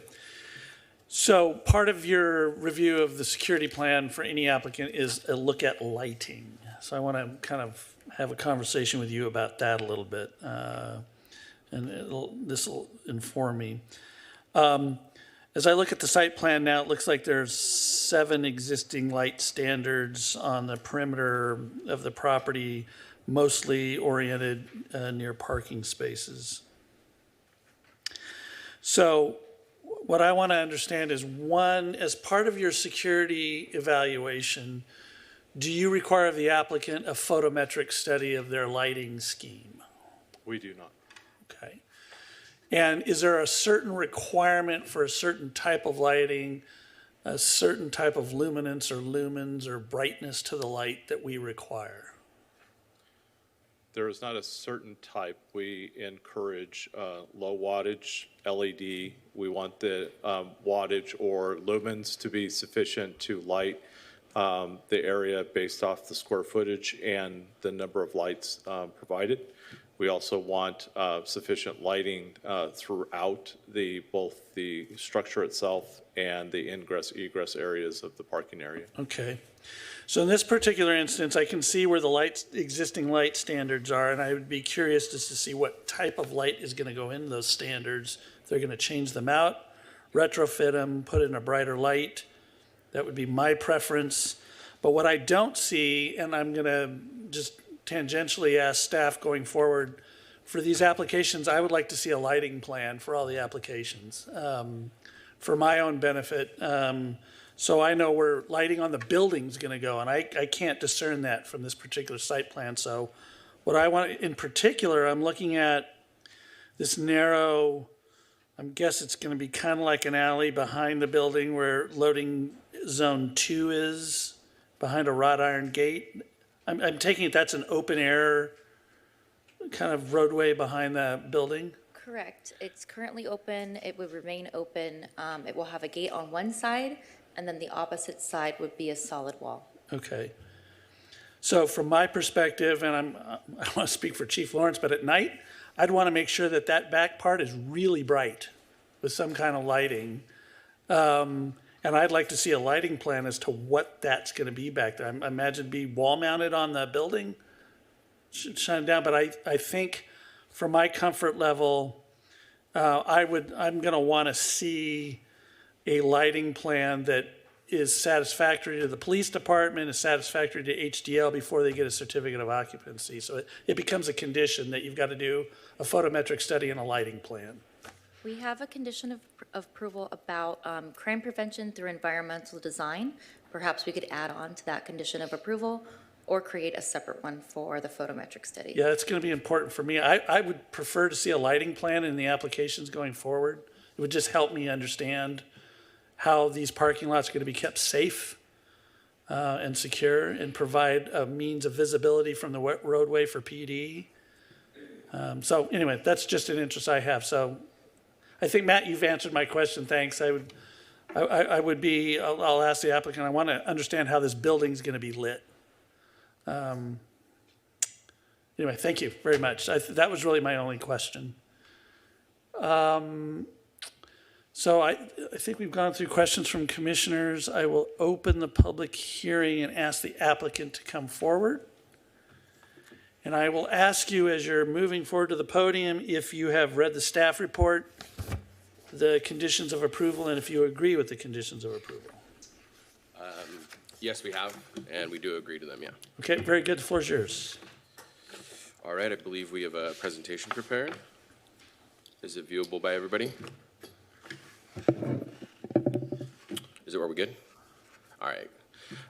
Good evening, Chair, Vice Chair, Commissioners, staff, and residents. I want to start by thanking you for opening up this process. I want to commend Jennifer Lee as well as Ms. Halligan here for being so supportive through this process. Very easy to work with, and we're excited to be one of the first storefront retailers here. Proposals in front of you. So today we have Culture Cannabis Club, which is located at 2301 Newport Boulevard. Next slide, please. Next, I just want to go over some ownership qualifications. First, we've got owner Julie Lee, which has over 6 years of cannabis business experience in ownership and administration, and she focuses on financial viability, team building, and community benefits. I also have today with me Paul Jacobson, which is a partner. He's also a Measure X operator, CEO of Rove, and he manages and operates manufacturing and distribution currently in the city of Costa Mesa, along with his partners Philip Hahn and Dario. My name is Devin Julian. I've got about 12 years of cannabis experience. I'm the CEO of Culture Cannabis Club, and I'm going to be the one presenting the project to you today. Next slide, please. So as you guys have seen, there are some renderings here in front of you, as well as a bird's eye view of the location. I did want to address one of the commissioner's comments regarding parking. This is a one-way street here on Newport Boulevard here in the front. As you can see, there is 2 entrances off of Newport Boulevard here, but we would be able to easily create a traffic flow coming in this first parking, the first driveway, coming through, finding parking, and then exiting out of the other one. So a parking lot attendant will likely be needed, especially if we are the first one awarded today. We do anticipate a spike in traffic being one of those first ones, but I imagine that demand will go down as additional applicants are approved. In regards to the security, we're happy to do an on-site 24/7 armed guard. That's our general practice, which I will speak to security here in just a moment. The additional guards were mostly going to be unarmed for things like parking lot attendance.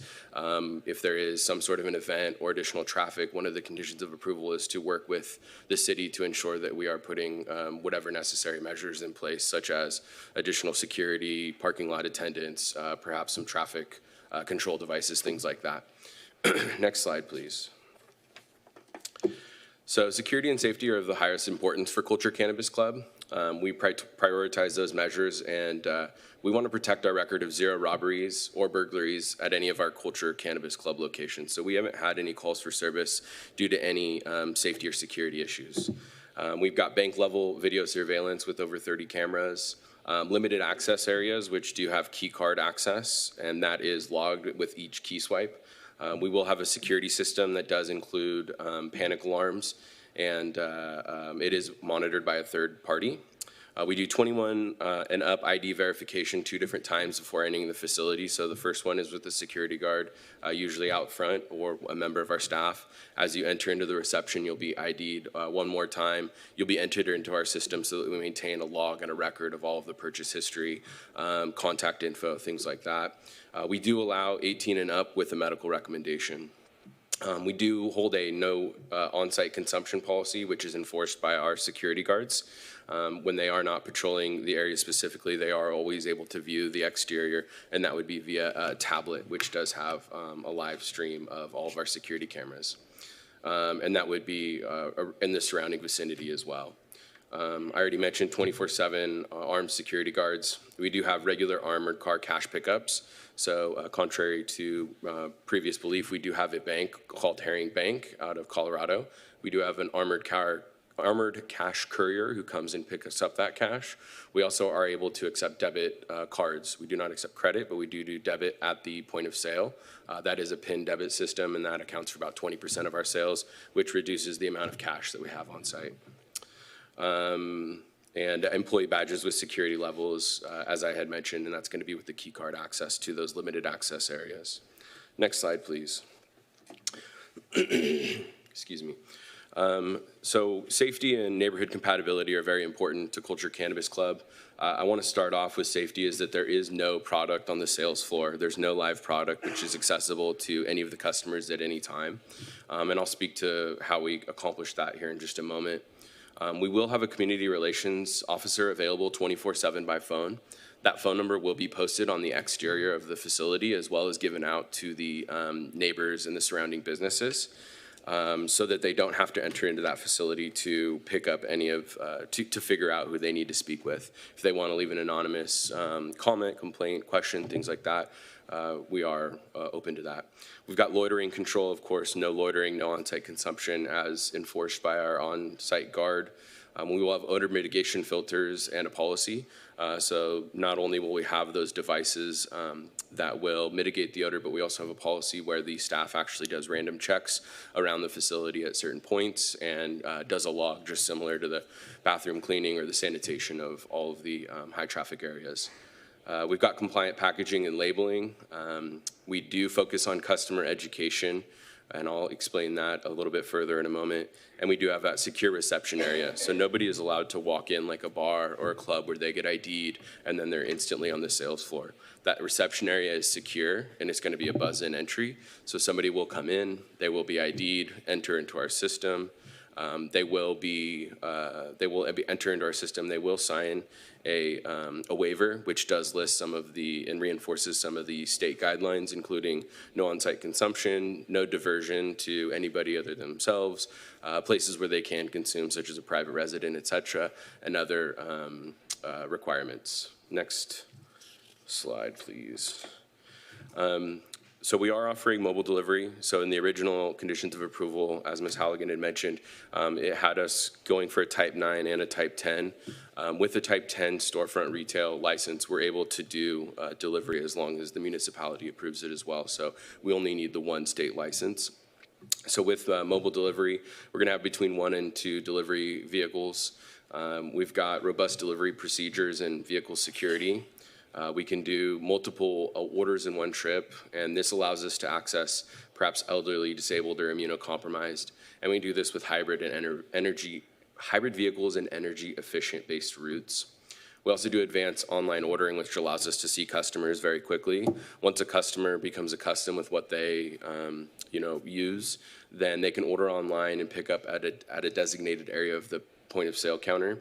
You will see that mobile pickup is right in front of the door as you enter from the reception area into the sales floor. We did it to reduce any additional traffic into the sales floor for those that just want to pick up their order and then leave. They are ID verified before they can access that mobile order. They have to go through the same check-in procedures and go through reception. And then on the sales floor, the first point of sale is for that online ordering. This benefits customer flow and security and reduces risk of diversion on the sales floor. Next slide, please. So one of the things that I had mentioned was that Culture Cannabis Club prides itself on customer education, safety, and security, and that we do not have any live product on the sales floor. We accomplish this through our state-of-the-art technology, which you see here. So on the bottom right picture, you will see the walls are lined with product packaging. That packaging does not contain any live product. It's simply packaging that can be picked up and observed by a customer to see what that manufacturer wanted you to see. You can read it and learn more about it and have more of a traditional retail experience, so to speak. You can then take that and place it on any of the touch screens, which are located throughout the facility. And these will give you more information on that product. Things like its potency. It will give you some of the flavors. It will give you a price. It will talk about the method of consumption. It will even recommend similar products if that one, say, is too strong for you or that price doesn't meet your price point. Then it will make recommendations so that you can continue to learn. It will also give some of the suggested effects such as pain relief, sleep, things like that. If you don't want to walk around and you're completely new, then you can play with this touchscreen and you can learn and go through all of our products. You can use filters to find those different effects. All of this, as you walk into the store, you're first greeted by one of our cannabis consultants. So you're never just going to be walking into the store and then start playing around with any of this stuff. We ensure that everybody is greeted. If it's their first time, we do a tutorial. Most of the customers, once they're used to the system, they just go, nope, I know what I'm doing, and they walk by and they go and do their shopping and then they leave. So this helps expedite the ordering process for customers to easily make their selections and they check out in store. So once they make their selection, they add it to their digital cart, go to the point of sale, their ID verified again, they pay for their order, and then they exit with their order in a child-proof opaque bag. This also helps us reduce, it increases the amount of customers that we can see since you're not working one-on-one with an associate the entire time, and reduces some of our labor. Next slide, please. So community benefits. Culture Cannabis Club prides itself on being a member of the community, and we take a hyper-local approach. So this isn't a broad brushstroke of just saying, we help out one for the state of California, for example. We've got about 22 retail permits throughout the state of California currently, as well as some supply chain permits, which makes us vertically integrated. So we always try to approach each one as a unique license, though. So we are planning on donating about $85,000 in year one. So that will be a percentage of gross receipts that's going into our community benefits plan. These tax numbers that you see at the bottom were actually originally projected when we were looking at what could be the entire market. So first year, I believe that these numbers will probably go up by at least double, but long-term, year 2, year 3, as additional applicants come online, we see this as more of a sustained tax contribution that Culture Cannabis Club would be making, given our parking location and the market size overall. We also will be hiring several local retail staff members with benefits, including 401k, insurance, annual raises. We give incentives for bikers, so staff that will bike to work and make use of that bike rack. They get some incentives for that, as well as using public transportation, carpooling, and ride share to ensure that we have as many parking spots as necessary for our customers. Next slide, please. Here we have done some of the community outreach, so you see a few letters here. I'm not sure if they were included in the actual public comment. We did provide the email address to these people, but I wanted to just take a moment and show the top right flyer. I actually personally walked around about 2 weeks ago to every business within the vicinity on that block. I reached out and provided my contact phone number, so there at the bottom is a phone number, my email address, as well as some of the, a picture of the location, some of the benefits, safety and security, and did alert all of the neighboring businesses that we were going under proposal. I answered quite a few questions, and so far haven't had any other outreach. So I believe a list of those businesses that I did outreach to was provided to the city. I'm not sure if it was in the report, however. Next slide, please. And that concludes my presentation, and I'm happy to answer any questions that you may have. Excellent presentation. Thank you very much. Commissioner Rojas, do you have any questions of the applicant? I just want to thank you for the information put out. You answered all my concerns, and that was it. Thank you. Thank you, Commissioner. Commissioner Toller? Same. Thank you for the presentation. I have no questions. Commissioner Russell? I guess security is forefront in my mind, and with your having one security guard and deliveries coming in and deliveries coming out, is the security guard going to be out there when that happens? And if so, who's checking the security inside at the same time? How do you address that? That's an excellent question, Commissioner. So at all times, any movement of product for the delivery driver will be done under the watchful eye of the security guard. Typically, that's done through the tablet. They are usually on the exterior for the most part as a deterrent for anybody who wants to come in. Then they're monitoring both the delivery areas and the sales floor with that tablet. Along with their post orders, they're moving around quite a bit. As for coming with the delivery portion, so you're talking about delivery to customers, not product delivery, right? Well, I'm thinking you have product coming in that you do at the retail, and then you're going to be delivering to customers. So kind of both sides, the products going in and out. So I'll address both. First is inventory. As we do inventory, we actually have centralized distribution since we have, over 20 permits within the state of California. Most of those operational are in Southern California. We do centralized distribution, so we'll be working both with our partners, the Measure X applicants, as well as, operators, as well as our current central distribution, which is out of Long Beach, meaning that we are able to coordinate those deliveries a little bit better, and we can have staff and the security guard make sure that they're able to watch those deliveries. What that means is less deliveries overall for inventory incoming into the store. And then there's never any cash leaving except for the daily armored car pickup, which obviously they have their own security. We pay all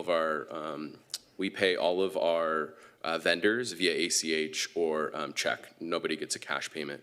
As it relates to delivery to consumers, that would be done under their eye, typically not necessarily in person, but always at least viewed by the camera. They'll be alerted that somebody is traveling to and from. There's also dispatchers that are monitoring their movements via GPS on their phone, which is in their pocket as well as on their car. And all of the product as it's brought out is secured in a Pelican case. So we have a Pelican case that's secured with a lock before it exits the facility, and then it would go into that vehicle. So it's not like they're just carrying bags of product out there. They would put it in that Pelican case. Same thing with the cash as they return to the facility.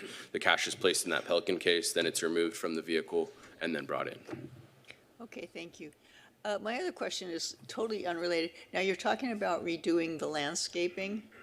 Have you given, it said you're going to put in greenery. Is there any thought to making sure everything is drought tolerant, given this? Yeah, that was actually, if you want to comment on it. I believe that in what I had heard was that we were putting in additional greenery, but I think the final proposal included wood chip, right? Yes. Wood chip cover. Yeah, but I am also talking to our engineer. We will make sure that all the plants will be drought tolerant, and we'll coordinate with the city staff as well. Okay, great. Thank you. That was the answer I was looking for. Thank you very much. That's all my questions. Commissioner Ayers, do you have questions of the applicant? Yes, thank you, Chair. And thank you, Mr. Julian, for the presentation. That was great.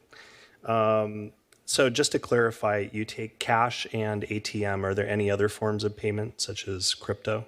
No. No, okay. And can you be specific as to which hybrid vehicles you'll be using for the delivery arm of the business? Yeah, we've been using Toyota Priuses. Okay. That and Scion Model XBs as well. Those aren't hybrid vehicles. That was some for a different model of delivery, but at this one we're going to be using the Prius. Okay, all good cars to be sure. To add a little bit further onto Commissioner Russell's comments, as far as the xeriscaping or the drought tolerant, have you contemplated California natives as an option? We've been actually discussing this internally, and we will definitely consider those. You know, we're going to look at drought tolerant, and we will work with staff to make sure that we input whatever the city desires there, yeah. Okay, great.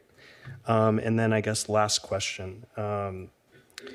So 2% of your gross receipts go towards the community benefits plan. Can you discuss the community benefits plan a little bit? Yeah, absolutely. So our community benefits plan consists of a board. Usually it's a couple of members of our staff, as well as some local, nonprofit leaders or community leaders in general.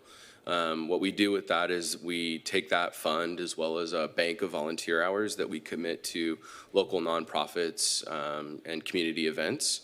So that will be put into that fund and be controlled by that board. Okay, perfect. And well, thank you, Mr. Julian, Chair. I think that's all for me for the moment. Thank you. Okay, Commissioner Vivar, do you have questions of the applicant? Yes, sir. Thank you. First of all, thank you for your presentation. It was very, very detailed, which is great. So just going off, sort of going back to Commissioner Russell's question, I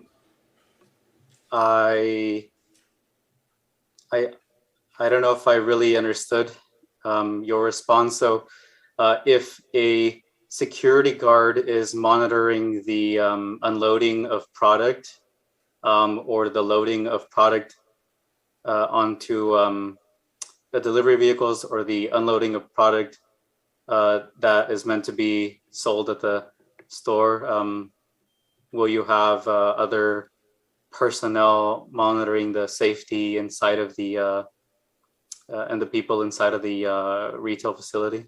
Yes, absolutely. In your presentation, you mentioned something about traffic control devices. Could you elaborate on that, please? I was just speaking to whatever the city would require for certain events, such as, if there was a grand opening or something like that that may cause additional traffic, that we would work with the city, in anticipation of any of that. In the report and the requirements was to work with staff during those times. So control devices, I'm not really sure on a one-way. I was just mentioning that it could be a sign saying that that the parking lot is full at that time, something like that.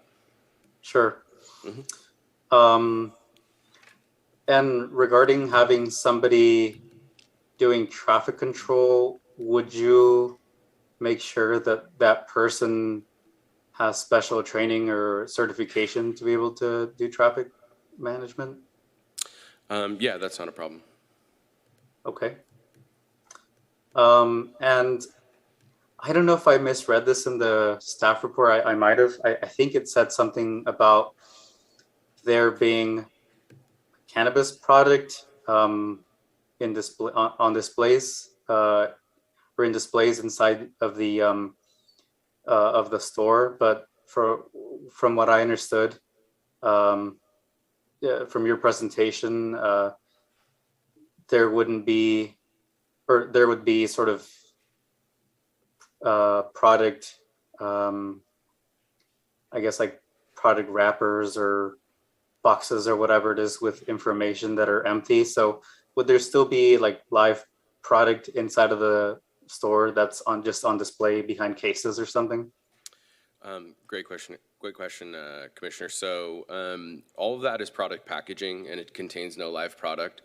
The only product that could be visible, which is only on the sales floor, it wouldn't be visible to anybody on the exterior. It would only be when you enter into the sales floor, is perhaps some flower products, but those would be in on secure pods that are also connected with a tether and only accessed under the view of some of our cannabis consultants. Other than that, so it's completely secure. It's not something that you can open. It's locked. It's got a tether. That security tether will alarm if somebody tries to pull on it.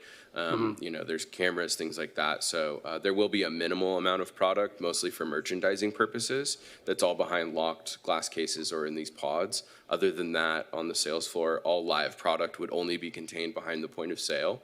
And can only be accessed via our two-way drawers after someone has made payment. Right.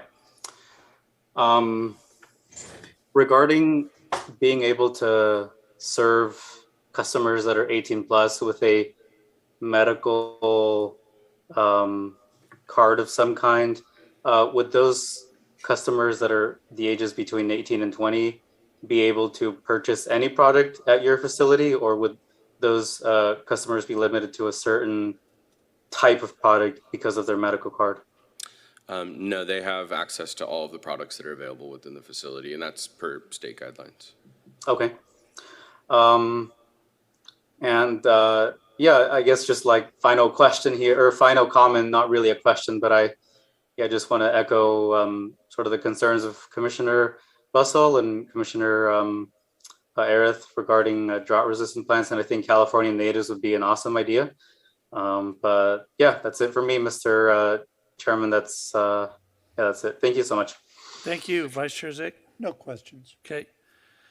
And I have no questions, so thank you, Mr. Julian. You have a seat. We'll open public comment and ask anyone in the public who wishes to speak to this item, please come forward.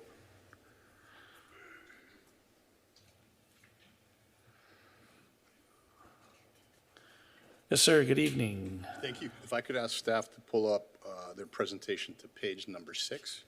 And while I'm doing that, you know, staff has been working really hard on this. You guys should be proud of them. Great presentation tonight, as well as from the applicant.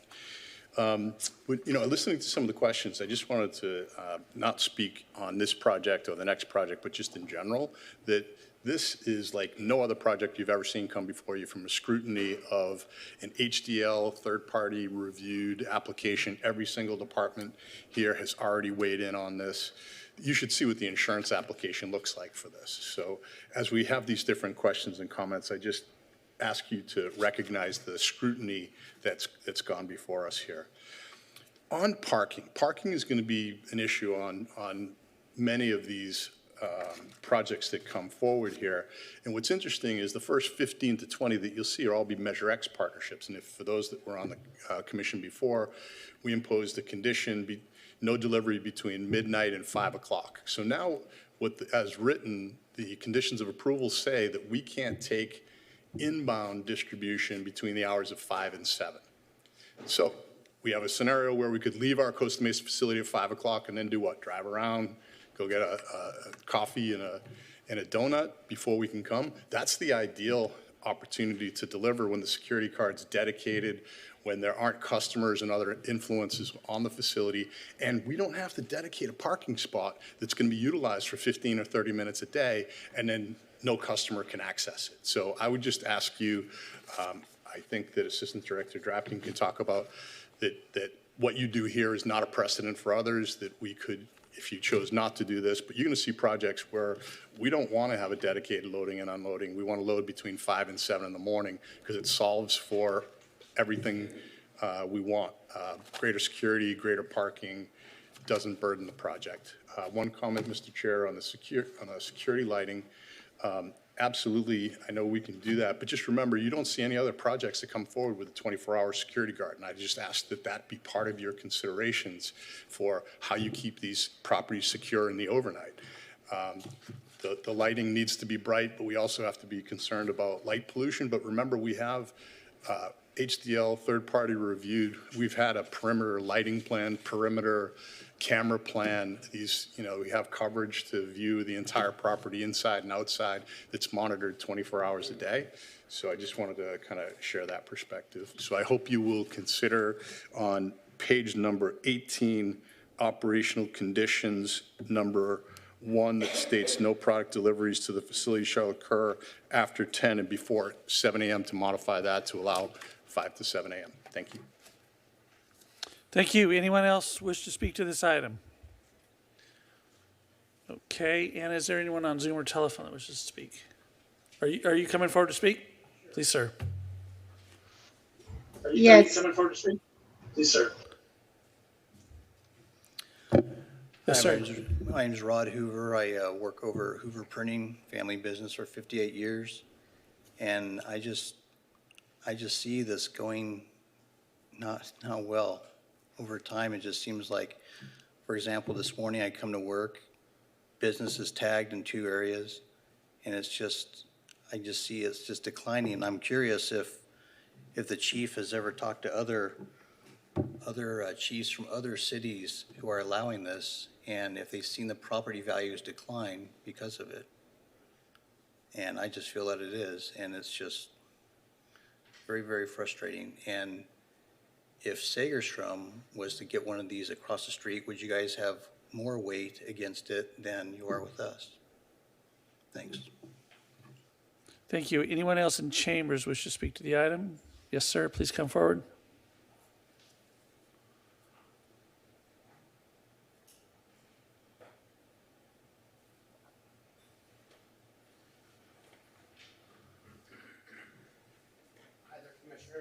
Please. Staff, thank you. My name's Robert Taft Jr. I'll be coming up next. But I just had an answer here to some of the concerns with security. I personally worked with the Orange County Grand Jury with Santa Ana to do an investigation on Santa Ana when all of the results that rendered from the Measure BB. Last year, the Orange County Grand Jury conducted a report into the state of cannabis retail operations in Orange County. I'm proud to say that I was part of that report. That report revealed 2 major findings: retail cannabis sales added significant revenue to the city and resulted in no increased crime activity. That's the Orange County Grand Jury. If that could help on this application, I believe that's good information. Thank you. Thank you. Anyone else in chambers wish to speak to the item? Okay, seeing none. Anna, anybody on Zoom? I sounded like it. Telephone or Zoom? Yeah. Or Zoom? Yes. Yes, ma'am. Susan Kramer, you may provide your public comment. My name is. My name is. Do you mind muting your computer, please? My name is. Okay, Anna, can you? So, ma'am, you can't have the sound on your computer on while you're speaking. You need to mute your computer because I'm hearing myself twice, which is really frightening. So if you can mute it, we'll come back to you. Is there anyone else, Anna, that would speak? Okay, so let's bring you back up and see if you can mute the sound on your computer, and then we'll go from there. Mute the sound on your computer. Yeah.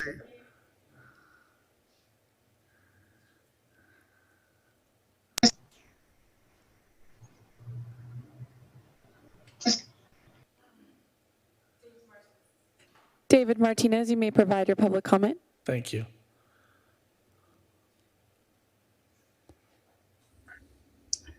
Yeah, thank you. My only comment is about circulation.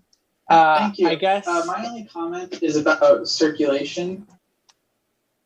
I guess the other public commenter still has their mic on. Anyways, my only thing would be the 2 driveways. There's another adjacent property that has a 3rd driveway all within the span of 300 feet. I was wondering, since both those areas are connected, if it would be possible to reduce the number of driveways total to just 2 to benefit pedestrians in the area. It's just very annoying having to walk up and down these driveways. It would be a lot better if there were just fewer driveways overall. All right, that's it. Thank you. Okay, thank you. Are we going to try one more time, or are we? Okay. Susan Kramer.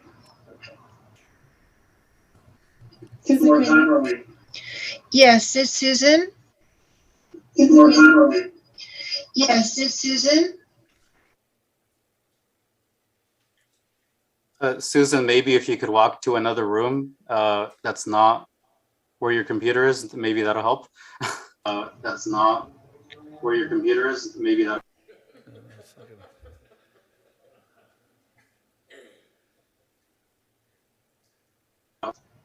Okay, I have muted my computer, but not the, okay, I have muted my computer, but not the, okay, I have muted my computer.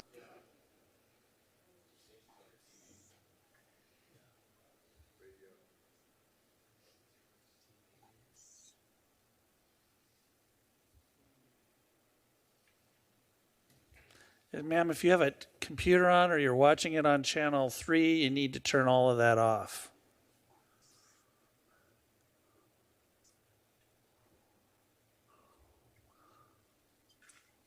Or mute the sound.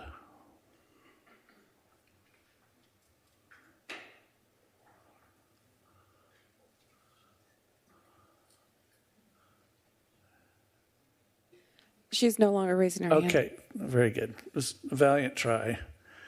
Okay, so we'll close public comment and bring the matter back up to the dais. Commissioners, are there any more questions of staff? Vice Chair Zick is nodding yes. So we'll start with you.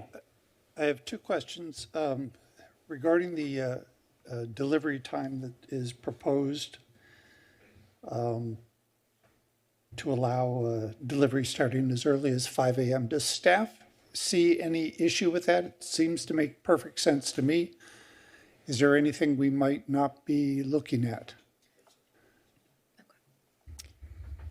So, Vice Chair Zick, my recommendation, essentially, let me start with these facts. There's a provision of the municipal code that discusses essentially that product deliveries would occur during regular business hours.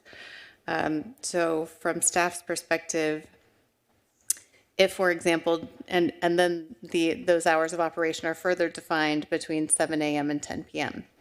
I think there's some room there for interpretation if, for example, deliveries, let's just say, for example, could be made at 7 a.m. and the storefront opens at 8. I think that would be a fine scenario. But from the standpoint of allowing deliveries prior to 7 a.m., I don't think that's a viable option. Staff will look into it a little bit more. We do intend to do that, but in terms of our answer this evening, that would be it. Okay, thank you. And then my second question, and just for reference, I'm looking at the condition of approval 21 that says persons under the age of 21 shall not be allowed on the premises of the business. So I don't recall us talking about this idea of 18-year-olds with some special pass that lets them get in and lets them buy anything they want. Can you help me identify what that actual requirement is, how we cover that in the conditions of approval, and how robust is that special permission, however it is we characterize that? Yes, it's in Title IX of our municipal code. And it does allow patients or customers who are 18 and over with the medical clearance to purchase product. And that is in line with the state law. And how would I know a medical clearance if I looked at it? I would defer to the applicant to describe their check-in procedures. Okay, then, so I'll want the applicant to come up to answer that question, but in the meantime, why would we have in our conditions of approval the statement that's fairly clear and unambiguous regarding persons aged 21 and older? Why wouldn't we elaborate and include the kind of language you just described? That's why staff is proposing to make a modification. Oh, that was one of your proposed modifications. Thank you. I forgot that. No problem. Commissioner Zick, if I could be heard briefly on this. So under Measure Q, the only way that a person under 21 years of age could be admitted to a storefront retail would be if they were at a medical marijuana card and that storefront retail had an M license in addition to any regular normal adult use license. So if the storefront in question didn't have an M license, that would not apply to them. But if they did have an M license, or they were to get an M license in the future, then that condition could apply to them. Okay, thank you. And so the question on medical clearance, what is that? How would I know and if I saw it? Yes, thank you for the question, Vice Chair. So when somebody checks in with medical clearance, there's a couple different medical clearances. There's one that can be from, a physician, and that would be verified via their portal, that physician's portal. So there's specific physicians that you go to that offer these recommendations. You go into their portal, you would verify the ID number. Oftentimes they have QR codes now, and then you would check it against the identification and know that that person has a medical recommendation, and they would have that card or that with them. There's also medical recommendations that are given by the state that offers some tax benefits to those that go to that level to go and get a state medical card. So as Mr. Preziosi had mentioned, getting the A and the M, so the adult use as well as the medical state allowances on the license are important, because there are those that use it and have benefits of reduced prices on that, and tax benefits for themselves for medical use. Otherwise, they would have to come and they would be subject to all the normal adult use taxes and requirements, and they would have to be 21 and up. Okay, thank you. No problem. Okay. Any other questions? Commissioner Ross, Commissioner Toller? Yeah, I was looking for the condition of approval that Mr. Fitzpatrick was referring to that had to do with delivery hours. And I would, just for my benefit, I'm having, if staff could elaborate on why between 5 and 7 a.m. that would be not advisable. Well, our municipal code states that deliveries would take place during the business hours, and it also establishes the business hours as between 7 a.m. and 10 p.m. So it's a code-based rule.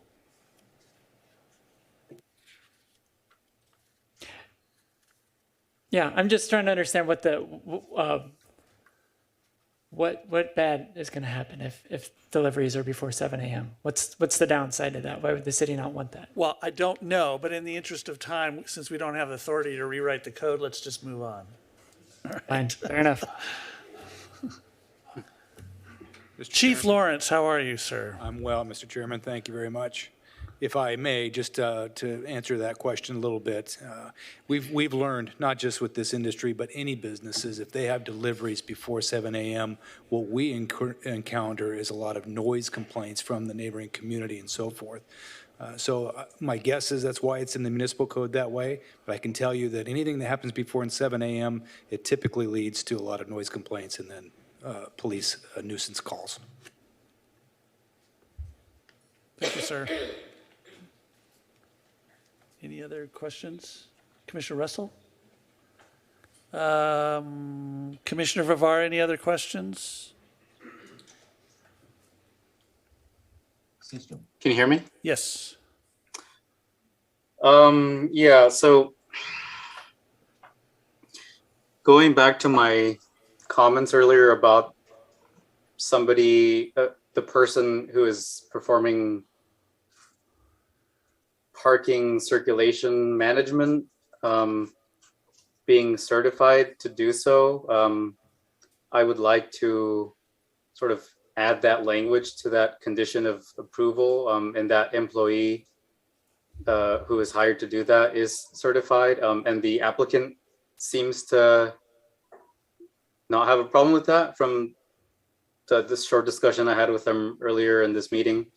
So would we be able to add that to that condition of approval? As soon as a motion's made, somebody wants to throw that in, we'll see what the commission feels about it. But you're absolutely more than welcome to offer that condition when we get to a motion. Absolutely. All right. Thank you, sir. I think that's it for me. Yeah. Did you have anything else, Vice Chair? Okay. So I think I'll close the public hearing. Thank you, Mr. Julian, very much for your patience and time dealing with this. And Am I able to ask one question? sure. Regarding the staff member being certified, we have no problem certifying them. However, if that is included in the conditions, just want to make sure that it's not a requirement that we have that person, because sometimes there's not always going to be a need for a parking attendant. So I don't even, can you get certified in traffic that's management? a question I had too. I'm I not don't sure. know, so we'll I've got my team right now Googling valet and traffic, certification. We'll figure it out. We'll figure it out Thank if you, that Chairman. indeed gets there. Okay, very good. All right, so close the public hearing. Does anybody have a motion?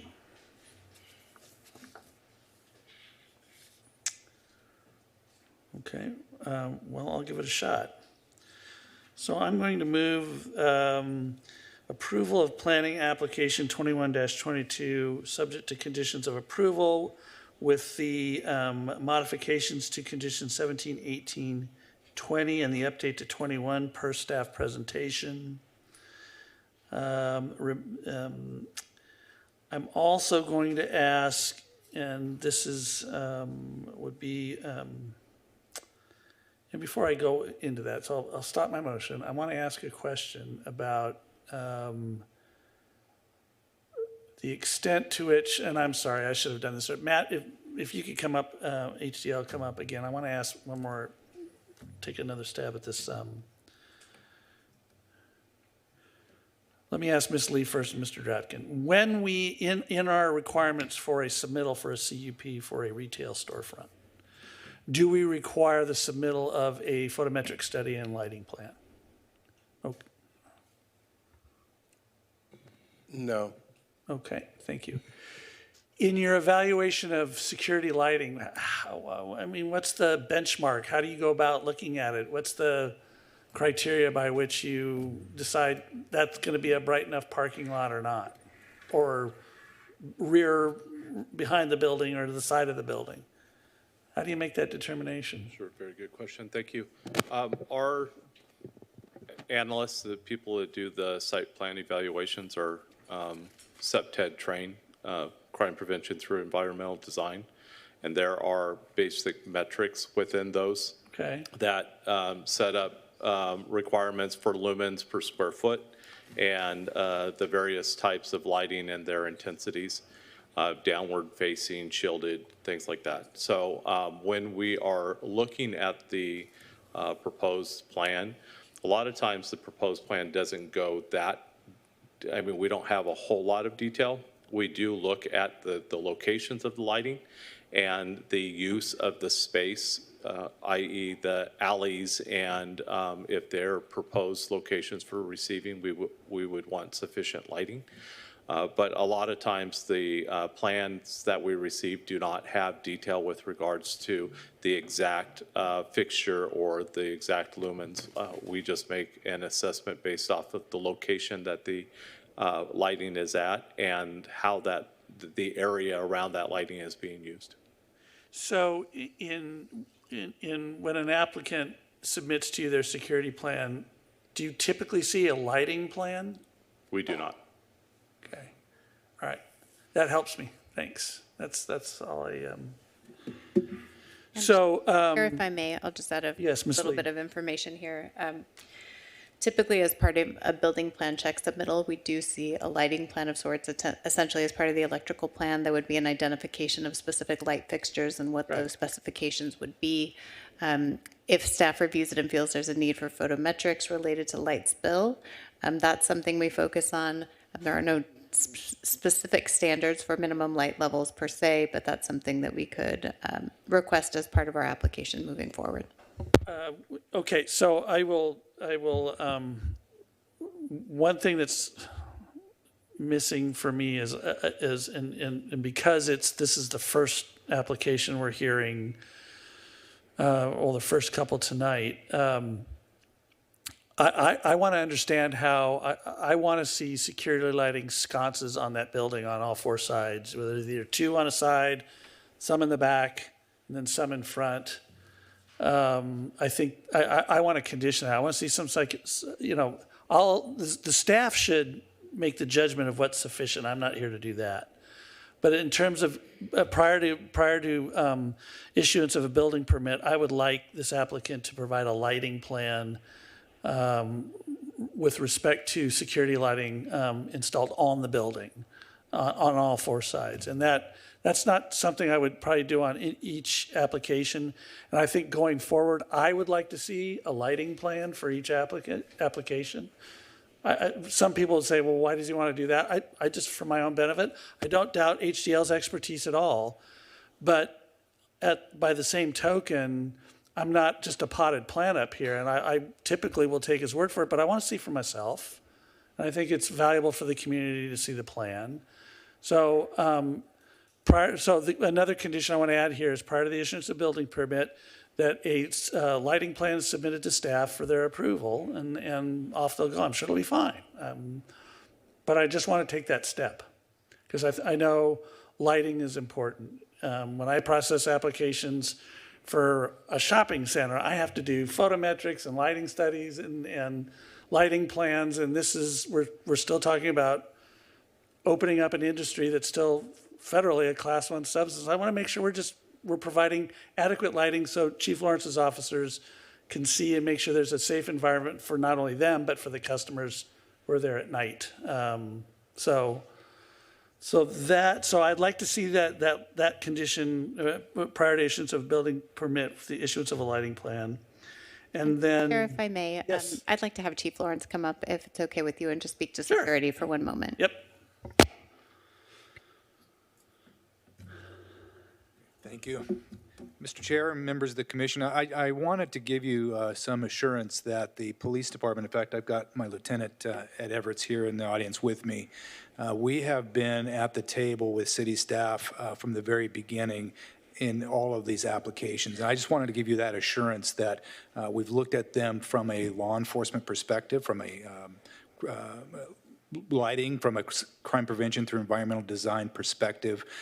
To answer the question of a gentleman earlier, did I talk to other police chiefs or do we reach out to other police departments? The answer is yes, of course we did. We wanted to know what works, what didn't work, how can we make it best for Costa Mesa. And what we learned was that these businesses actually improve the neighborhoods in a lot of circumstances.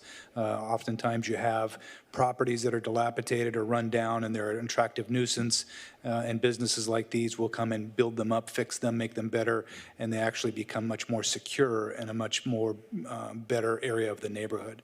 So we don't have any concerns with that. I like the idea of the lighting. I think you're spot on correct. The more lights that we have at nighttime, it's better for us to see what's going on. And I think that, with those types of things, I just wanted to give the commission that type of a backdrop just to reassure you that we've been at the table with city staff the entire time through these processes. Thank you, sir. And I don't doubt that. But Mr. Eaton said they don't typically see a lighting plan. Staff isn't requiring one. I'd like to see one. So all I'm saying is part of your application, submit a lighting plan. That's all it is. It's not a big deal. Okay. So back to my motion. Approve planning application 2122, subject conditions of approval, modification of 1820, update 21, and add the requirement for a lighting plan prior to building permit. And Commissioner Vivar, if you want to offer the condition you were talking about, we'll see where it goes. In fact, Commissioner Vivar, do you know if there's certifications for traffic management professionals? Hold on a second.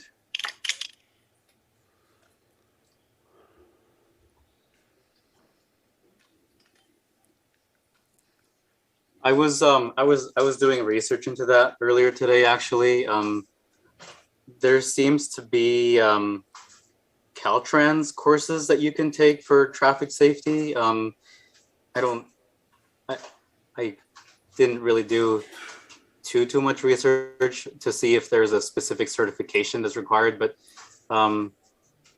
maybe just a Caltrans approved traffic control course or something like that would probably go a long way. Okay, so I respect what you're trying to do, Commissioner Vivar, but I'm not going to put it in there because it's kind of just a flyer, and I don't know that there's anything that the applicant can respond to. Commissioner Drafkin, Mr. Drafkin, you have to offer something? Yeah, Chair, thank you. I did speak with transportation today. We did talk about the possibility of, after speaking with Commissioner Vivar, of getting some type of a training requirement for the parking and circulation and management of that parking lot. I did go on the web. There are a few training educational sources that provide these things. I don't know as far as a license goes, but from the perspective of training courses, they are available. I did also see the Caltrans training as well. I think that if the condition and the Planning Commission decided that that was an applicable condition that they wanted to vote for, I'm sure that staff could come up with something to sort of get something worked out with transportation and development services staff, and have the applicant provide that to where it could reasonably work. Okay, so we'll toss that in there. Also, wanted to mention a couple other things that you might not have remembered, but one of the commissioners mentioned that they would prefer that there be an introduction of California natives and then drought-tolerant landscaping as well. So those also might be conditions. So have they submitted a landscape plan? They have submitted a landscape plan, and it does not include that. So if the commission wants to require that, that could be part of the motion. Okay. And Chair, we do require a landscape plan at the time of building plan check.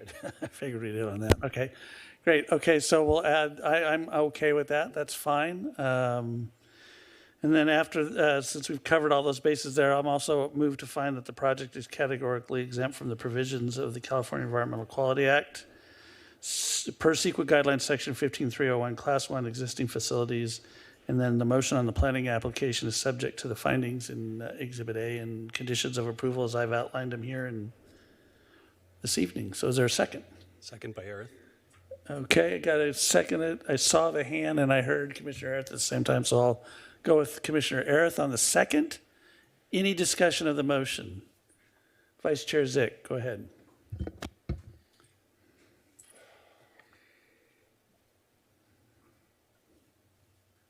Well, I guess I'm going to support the motion.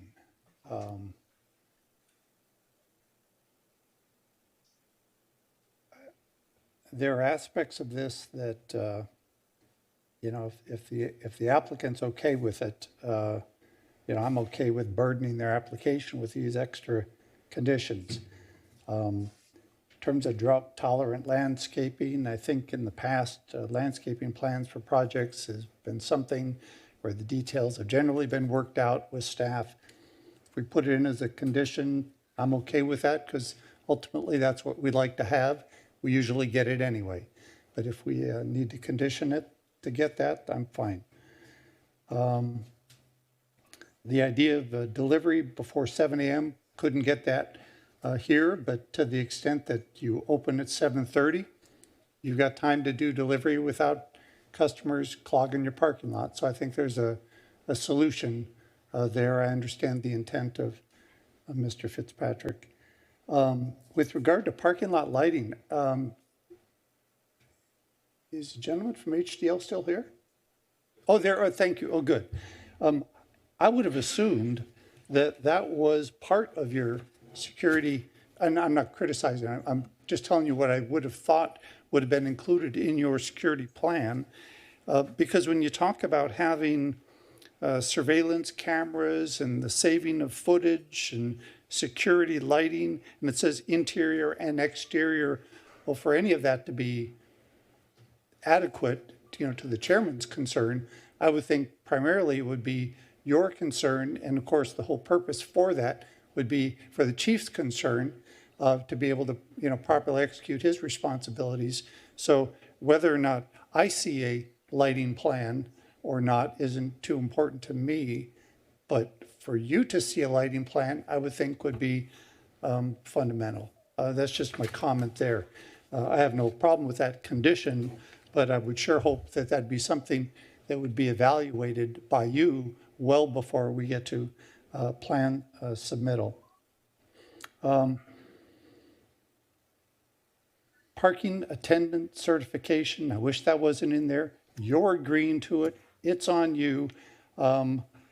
It seems burdensome to me, but maybe you're that anxious to get your approval, so you're saying, nah, what do I care? But I don't get it, especially when we have no clarity as to what we're actually requiring. We just want something, and I think that's an unfair condition. I'll support the motion. I don't like that, but then I don't get everything I want. This thing with 18-year-olds, I get the Title IX thing, I guess. I don't like that idea either. It doesn't feel to me that we have a robust process or control of this thing called the whatever it is you're going to check at the front door, however robust that process is. I don't know how easy it is for 18-year-olds to get those. I don't think that's something that people necessarily contemplated when they voted for Measure Q. But if that's what the state law is, can't fight that. I'm just saying on the record, I don't like that idea, especially when it's a medical requirement, presumably. But once in the store, they can buy any product that you're selling. And to me, that's counterintuitive. But at the end of the day, I'm supportive of the motion. Okay, Commissioner Rojas, any comments on the motion? Sir. Commissioner Toller. Sure, I would, thank you, Mr. Chair. I would just note my agreement with everything that Vice Chair Zick just said. I'm also in support of the motion. I know that a lot of community members have been concerned, expressing their concerns about these sorts of things, and I think there's a big difference between the what's going on in their imaginations when they think of dispensaries and what staff has been implementing over the last year and a half. I think it's been done so carefully and slowly and transparently, and obviously they've done a good job just making sure that, you know, we voted on this. City of Costa Mesa voted on this 2 years ago, overwhelmingly passed, and our job is, staff's job is to implement it well, and I think we've been doing that. So I really appreciate the chief's comments on and that's my instinct too, where these go in. These legal dispensaries under all this tight government regulations they're quality businesses. They bring facelifts to these often neglected properties, and I think it's going to be good. So I'm in support of the motion. Commissioner Russell? Yeah, I echo Commissioner Zeke's concern about the parking attendant requirement for training, but I'm with you completely. If they're willing to do it and they can figure out a way to do it, fine. And I want to also thank staff for their work on educating us on what this all was going to mean and how does it work, and having the chief here and responding to our questions quickly. So yes, I'm in support of the motion. Thank you. Commissioner Earth, comments? Thank you, sir. I think really the only thing I want to say is how great staff have done along the way. Mr. Dropkin, Ms. Lee, it's been wonderful. You've been real top notch in getting it here, and I think the public should know that. So thank you. So I want to first thank the applicant for patience, all the applicants actually, for patience. I know this has been a slow process. It's exciting that we're finally seeing these applications at public hearing, implementing the people's will for this particular industry, and I'm looking forward to seeing how it unfolds. I do want to thank staff very much, because I know this has been quite the process. Once Q passed and moving through the development of the regulations and buttoning up the ordinance, and the floodgates open and you're inundated with application after application, and you want to do it right, but not, and so not rush it, but everybody's eager to go. It's in kind of an impossible situation. So my hat's off to all of you. And plus you're dealing with a housing element and all sorts of other stuff. So So good work. I'm excited about this. I think, are we looking at these really closely? Yeah, but they're the first ones. And sometimes when you're first one, you get the most scrutiny, and that's just the way it is. And I'm sure you guys will do perfectly well.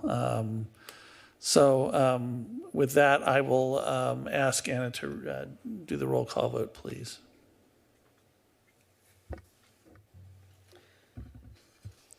Chair DeYarkle, Aye. Vice Chair Zick, Aye. Commissioner Rojas, Aye. Commissioner Toller, Aye. Commissioner Russell, Aye. Commissioner Vivar, System. Commissioner Vivar, System. Yes, aye. Commissioner Arith. Yes. That motion carries 7-0. Excellent. That decision is final unless appealed to the city council in 7 days. You're the first ones. Go get them. Congratulations.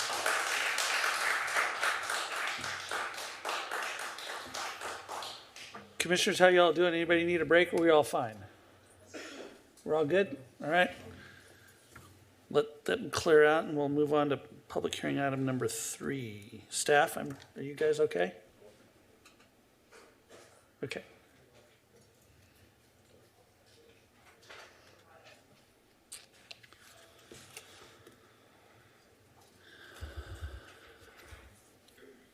Okay, Anna, please, public hearing item 3. You can read that. Public hearing item number 4. 4, Application. thank you. Sorry. Planning application 21-21 for a retail cannabis storefront business located at 1990 Harbor Boulevard. Please note, we have received public comments on this item that have been provided to the commission and made part of the record. This is a call for any ex parte communications. Commissioners, any ex parte communications to report? Vice Chair. If questions and discussions with staff count, then yes, I've done that. Okay. Commissioner Vivar, any ex parte to report? No, I've spoken to staff only as well. Okay. Thank you. Very good, thank you. Ms. Halligan, the floor is yours. Good evening again. Planning application 21-21 is a request for a conditional use permit to establish a retail storefront without delivery. The affiliated state approval is license type 10. Similar to the previous application, the processing for this CUP includes a pre-application, cannabis business permit application, and a notice to proceed, and the conditional use permit application. If the CUP is approved, the applicant can apply for building permits. After passing inspections, the CBP is issued. Then the applicant can obtain a local business license and a state license. The proposed storefront would be located at 1990 Harbor Boulevard. Existing development on the 9,200 square foot property includes a one-story, 2,446 square foot building fronting harbor, a two-story, 1,333 square foot building located at the rear. There is an unstriped area in between the two buildings. Until 2021, the middle space was occupied by an unpermitted structure for automotive use. Adjacent uses include an upholstery business to the north, an automotive repair business to the south, and a car dealership parking lot to the east. Several automotive uses are located to the west across harbor. The subject property is zoned C1, local business district, and is surrounded by C1 and C2 properties. Staff visited the site in 2021 and 2022. There are no open code enforcement cases. The existing development is non-conforming in terms of setbacks, parking, landscaping, and floor area ratio. A non-conforming building in the rear is proposed to be demolished. This would allow the property to meet retail parking standards, include a new trash enclosure, bike racks, and better conform with the FAR and landscaping standards. Based on Google Earth imagery, it appears that the rear structure was originally an automotive repair use and converted to residential sometime after 2009. City building permit records indicate that since 1955, only one permit was pulled for the rear structure. That permit specifically described a re-roof of a rear commercial structure in 2006. The Mesa Water District and Post Office confirmed that their records for the site are for commercial services only. At present, USPS is not providing any services to the property as it is listed as a vacant business. The proposed dispensary would occupy the entire front building. Improvements to bring the front building into compliance with current building and safety codes were approved prior to the pre-application, and that construction is ongoing. So this is the site plan. The site is accessed from Harbor Boulevard via right-hand turns. This location of Harbor is developed with a raised center median that prevents left-hand turns into the site. The existing and proposed access driveway is almost 12 feet wide. This is an existing non-conforming condition. The applicant has agreed to provide a parking attendant to direct traffic in the narrow driveway and parking lot. The condition of approval requires the applicant to provide a minimum of one parking attendant on site during hours of operation. The parking attendant will be stationed near Harbor Boulevard to ensure that customers exiting the site will yield access to entering vehicles. The condition requires the parking attendant to be equipped with a two-way radio as well as a sign stating when the lot is full. The parking attendant must be provided for the first 6 months. After that time, the applicant can request that the director consider elimination of this requirement. The proposed site plan features 10 parking stalls and several bike racks for a total credit of 11 parking stalls. This exceeds the requirement for 10 parking stalls.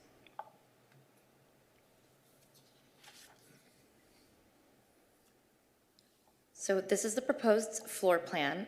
As you can see, there's a public entrance, and that's going to be in the rear of the building, so towards the center of the site. Prior to the building improvements, the entrance was on Harbor Boulevard, and staff observed a lot of broken glass, even bullet holes. So I think that moving the public entrance to the center of the property and away from Harbor Boulevard is a significant improvement. First, the customers would check in an enclosed reception area, then enter a customer area where there are not cannabis products. There'd be other products such as shirts and other items. Then they would be allowed to enter a retail sales area when staff determines that there's acceptable capacity. There's a small back of the house area with a bathroom, secured storage, office, and security room. Proposed exterior improvements include relocating the employee and the public entrance to the rear, adding 3 clear-story windows to the front, as well as significant improvements to landscaping. So currently there is no landscaping on the site. They would be adding planter boxes in the front, a living wall in the back, and they are proposing up to 8 palm trees. Other improvements include a fully enclosed trash enclosure, and bike racks, and striping the parking area to code. The owner provided a business plan that included proof of capitalization, their experience in the industry, and day-to-day operations. This was reviewed by HDL and deemed adequate to meet our standards. The applicant also provided a professionally prepared security plan. It was also evaluated by HDL, the city's cannabis consultant, and deemed appropriate. There are more than 50 standard conditions of approval related to Measure Q uses. These are very similar to what you saw earlier tonight, except this business does not propose any delivery. Staff is recommending modification to conditions of approval related to the age of customers. We would be adding the language, except as otherwise specifically provided for by state law, and that's in compliance with the Costa Mesa Municipal Code. Staff is also proposing to remove a notice of exception condition because the CEQA exemption is optional. Detailed findings are provided in the staff report and resolution, but generally, the proposed use is substantially compatible with developments in the same general area and would not be materially detrimental to other properties within the area. Granting the conditional use permit will not be materially detrimental to the health, safety, and general welfare of the public or otherwise injurious to property or improvements within the immediate neighborhood. Granting the conditional use permit will not allow a use, density, or intensity which is not in accordance with the general plan designation and applicable specific plan for the property. Staff recommends that the Planning Commission adopt a resolution to find the project categorically exempt from the California Environmental Quality Act per CEQA Guidelines Section 15301, Class 1, Existing Facilities, and approve planning application 21-21, subject to conditions of approval and code requirements. This concludes staff presentation. I'm available to answer questions. The property owner and applicant is here as well. Okay, thanks so much, Ms. Halligan. Commissioner Rojas, do you have any questions of staff? No, I've already asked those questions. Okay, thank you. Commissioner Toller. No, I don't. Thank you. Commissioner Russell. No questions, thank you. Commissioner Arith? Thank you, Chair. I have several. You can turn to page 2 of the agenda report. It'd be at the bottom of the second to last paragraph. It says that the floor area ratio of is 0.27 and therefore would become more conforming with the CMMC and general plan. So is that to insinuate that it will still not be conforming and that it's just becoming more conforming? Yes, we're using the city's non-conformance standards, and one of the goals is to make the site more conforming. But what this is an existing non-conforming development with a conforming use. Okay, so in one sense conforming, but in another still non-conforming. It's still non-conforming, but much better. The original floor area ratio was 0.47. Then they removed the center structure. We got down to 0.41. And now we're getting down to 0.27. But still not quite there, right? No. Okay, so, all right, thank you. And if you turn to page 5, it would be at the bottom of the first paragraph under the heading Exterior Tenant Improvements. It says relocating the rear entrance, relocating the entrance from Harbor Boulevard to the rear of the building. Sorry if you can't hear me. At the rear of the building, at the time of this report, the permitted improvements to the front of the building are in progress. So does staff see any issue with the entrance to the building now being in the back, given what seem to be many transportation-related issues going through that single corridor? Staff found that the relocation of the entrance to the rear of the property would significantly improve safety. On visits, I saw bullet holes, graffiti, broken windows, and so relocating that door is key to using that property. So as far as bullets and graffiti and what was the other? There were holes in, like, broken windows. And broken windows and glass and so forth are concerned. Are there any particular issues with having cars going by next to pedestrians in a very narrow corridor? Pedestrians having to walk next to cars that are coming and going, and also bicyclists that are also having to walk up or ride up next to cars. The 12-foot wide drive aisle is an existing condition. It's one of the non-conformances. Okay. If you turn to page 8.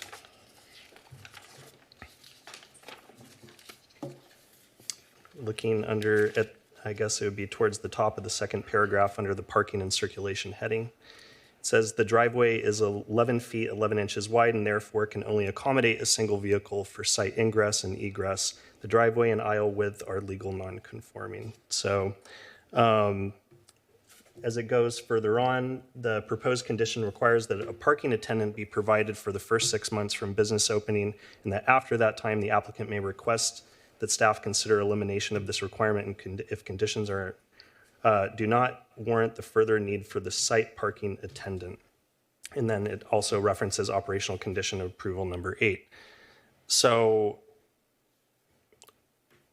what you're proposing is to have one parking attendant be in communication with a staff member inside the facility or a security guard who's also playing parking attendant in the parking area while the other parking attendant is on harbor.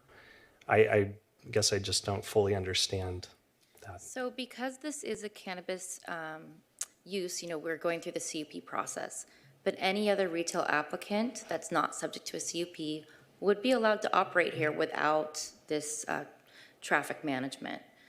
So what we've worked with the applicant on establishing is a staff person would be guiding traffic. They would have a two-way radio, and that could be in communication with staff that's in the check-in point. So they see who's exiting, and they can warn the person in the front that we've got someone exiting, is it all clear? That two-way radio could also be in communication with a security guard. I think that's a great idea. Okay. So thank you. Can you walk me through the logic of, let's say there's a parking attendant who's located on Harbor, right outside the entrance to the driveway, right? And they are refereeing the traffic that is now stopped on Harbor Boulevard waiting to get in? So no, the vehicle would pull in to the driveway, and they would radio that we've got incoming traffic. Okay. What if if the parking lot was full and now there's cars that are waiting to get in, would that parking attendant now flag cars to go around and park, in the strip mall next door or go down Victoria? The condition is so specific that they would have a full sign. If this was not a dispensary, we would not have any sort of control over that access. So I think in this case, we've reached a good compromise with the applicant. Okay. If you can turn to page 9, it's at the, let's see, basically the entirety of the first full paragraph, with special emphasis on the last couple sentences, starting with, however, the proposed use would be subject to a traffic impact fee. The estimated traffic impact fee is approximately $29,000. But currently it does not meet that criteria. Is that correct? It did not meet the criteria for a traffic study, Okay. but it is subject to a traffic impact fee. And I believe transportation is available to respond to any specific questions. Please.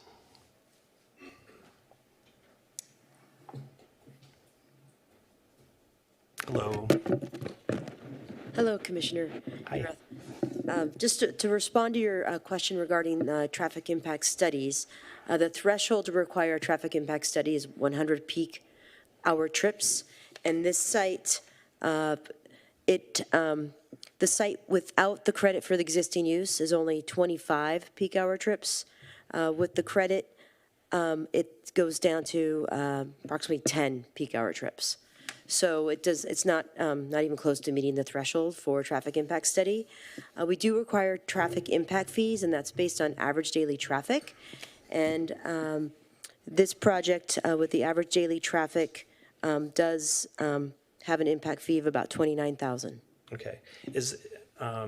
Thank you. Is that in some way to insinuate that the site cannot hold upwards of 100 vehicles in the peak hour? Commissioner Erath, no, that's not what that means. Basically, what that means is any development or change of use that comes through looks at how many trips are generated over the course of an entire day. Mm-hmm. And those trips are then calculated, and then looking at existing use is subtracted from it, so you have a net trips over the course of an entire day. And it's very common that there's a net increase in several developments, and that net increase is then times by $235 per average daily trip.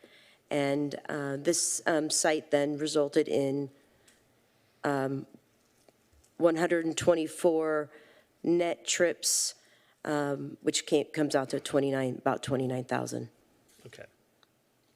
All right. Thank you so much. And that's over the course of the entire day. Okay, great. Thank you. I think that's all for now.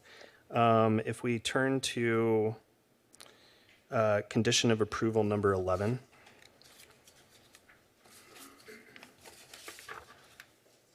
Make sure it's the right 11.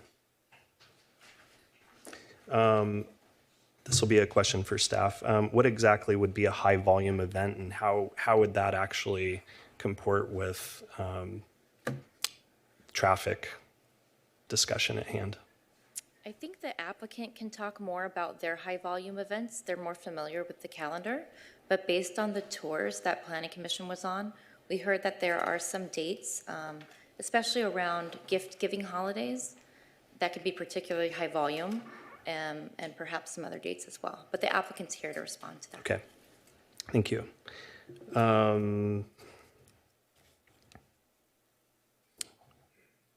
Just 1 second, please.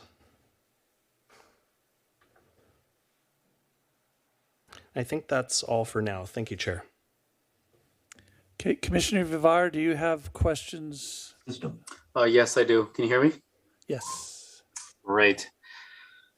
Awesome. Well, thank you so much for the presentation, city staff. I know that you've really been in the weeds with a lot of these like retail cannabis projects, and especially these first couple that we're starting to look at. So I had a couple questions. So one of them was regarding the proposed planters. So is there a particular, do we know the specifics on the planters, how big they would be, and whether or not they would encroach into the city right-of-way, sidewalk, and if so, like how narrow would they leave the sidewalk in front of their building along Harbor Boulevard? Thank you for that question. The planter boxes would not be allowed to encroach into the sidewalk. Currently, the applicant is proposing an extremely narrow planter box with a plant called horsetail, but I believe that might be too higher, a high water use plant, and so we'll work with them on their plant palette. So by extremely narrow, would that be a foot, 2 feet? I believe it'll be less than a foot, but we deal with those details in plan check, but we will not allow the planter box to encroach on the public right of way. Right, yeah, because that was my concern, that we, could be in a situation where we're narrowing the sidewalk, but it seems like that won't be a problem, so that's good. So in terms of the delivery of product to the retail facility, again, I think this one wouldn't have fencing or wall, like a walled off area for that delivery to happen. So is there like a dedicated loading area that the delivery vehicle would wait? And are there any safety concerns? So all of the parking will be in the center of the property and under camera. They do exceed the parking standard by one, so they do not have to designate a specific loading area. Parking stalls 1 through 8 are within 100 feet of the entrance, so those would be preferable, but they do have the flexibility of using a variety of parking stalls for loading. Okay.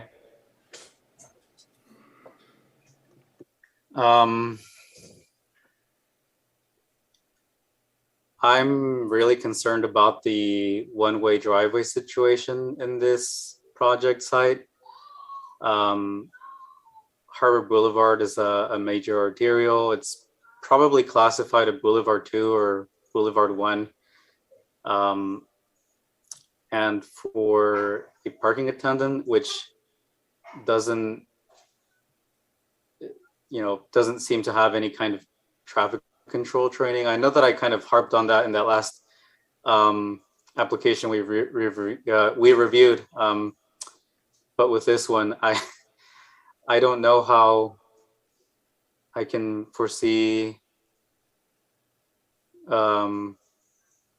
voting to approve something which doesn't seem like it's a good idea in terms of traffic safety, having a person that isn't trained in traffic control, because obviously we have cars barreling down Harbor Boulevard at 40+ miles per hour, and for say a traffic, the person managing traffic to flag a vehicle to leave while trying to then Commissioner signal to Vivar, with all due respect, if I can interrupt you. So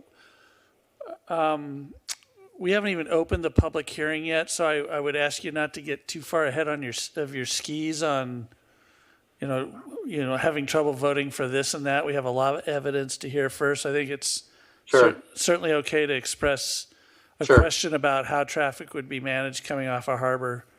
But I would just kind of ask you not to draw any conclusions just yet. We have a public hearing yet we haven't even opened. Okay, I'll backtrack then a bit. So sort of putting that comment aside I made. I am still concerned, as I said, about a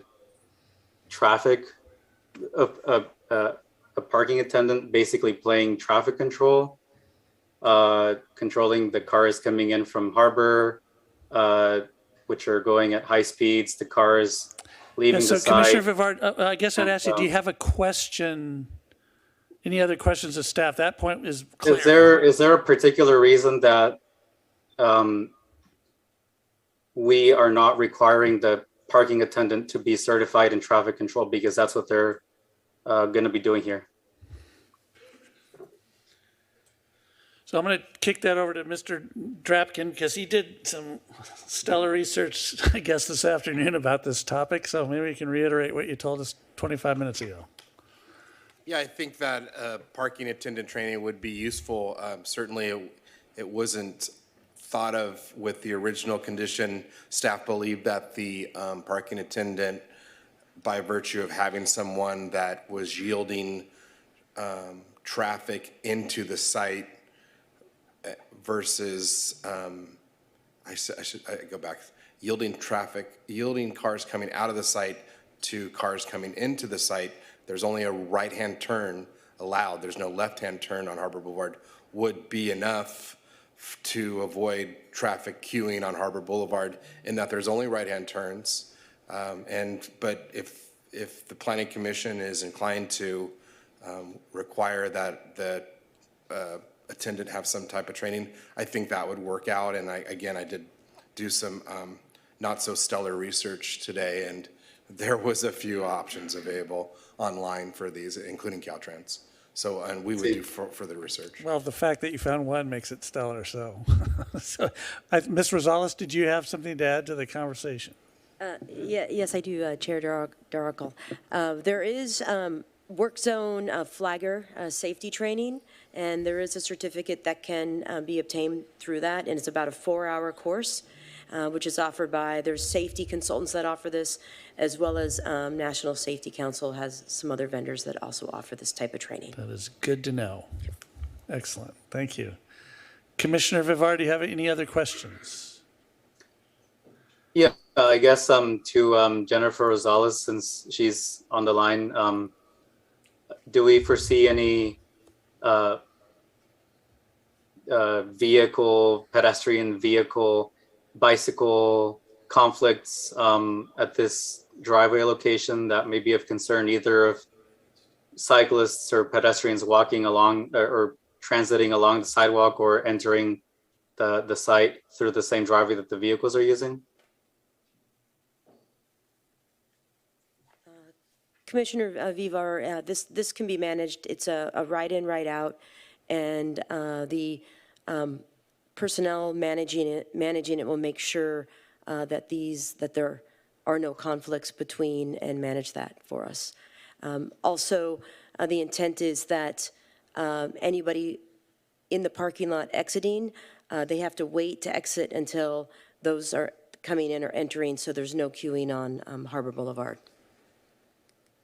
And again, if the lot is full, a sign out saying the lot is full and nobody can enter, with the exception of pedestrian and bicyclists, until the lot, that there's an open space. And so while the traffic is being directed in and out of the driveway, pedestrians and cyclists can just come in and out anytime then? Yes, definitely managed, and pedestrian bicyclists entering as well. Vehicles would not be able to exit while a pedestrian or bicyclist is entering. They'll make sure they can manage that as well. I see. Okay, thank you. I think that's it for me, Mr. Chairman. Okay. There were no other questions. So, Ms. Halligan, I'm going to come back to you. So this observation of bullet holes in windows and graffiti as a rationale for suggesting to the applicant or supporting a design for public entrance at the rear of the building. Why wouldn't have that had mattered at Newport Boulevard? Somebody could fire a gun from a car on Newport Boulevard into that building or graffiti that building, and they have a side entrance. Why didn't we require it there? I should clarify that they pulled permits to relocate the entrance prior to applying for a cannabis pre-application. Okay. But after visiting the site in September 2021, and I saw the condition of the frontage along Harbor, I really understood what they were going for. It made sense to me. But those permits were pulled prior to the pre-application. Okay. So essentially, they started work on closing off the front of the building and pushing the entry to the rear of the building. And so I'm going to actually ask Chief Lawrence to come up one more time. Sorry, sir. Probably wish he was home having dinner at this point. Okay. So I imagine you're okay with the location of this entrance, but it strikes me as being kind of nonsensical. I don't know what you think about it, but it seems to me if you have a public entrance to a building that you can't see off the street, it creates potential problems. Well, in this particular location, it is a unique property, and I think that they met all the requirements that we were concerned about. I would ask Lieutenant Everett, since he was a part of the conversations, to maybe speak to a little bit of Thank you, Chief. Lieutenant, thank you very much. So one of the concerns would be if someone is a customer at the business, they park to the rear of the business, and now they have to walk down that driveway to the front of the business. That's potentially causing that hazard with vehicle traffic coming in and out. So it's cleaner for us to have that entrance in the back. Okay.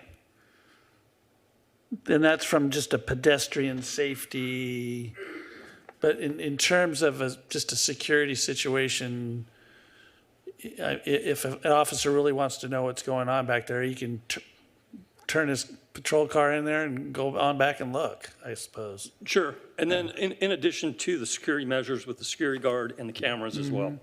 Okay. Okay, thank you. Vice Chair Zick has a question for you. Oh, no, it was for Mr. Drepkin. Oh, okay, very good. I'm sorry. Thank you, Chief. Thank you, Lieutenant.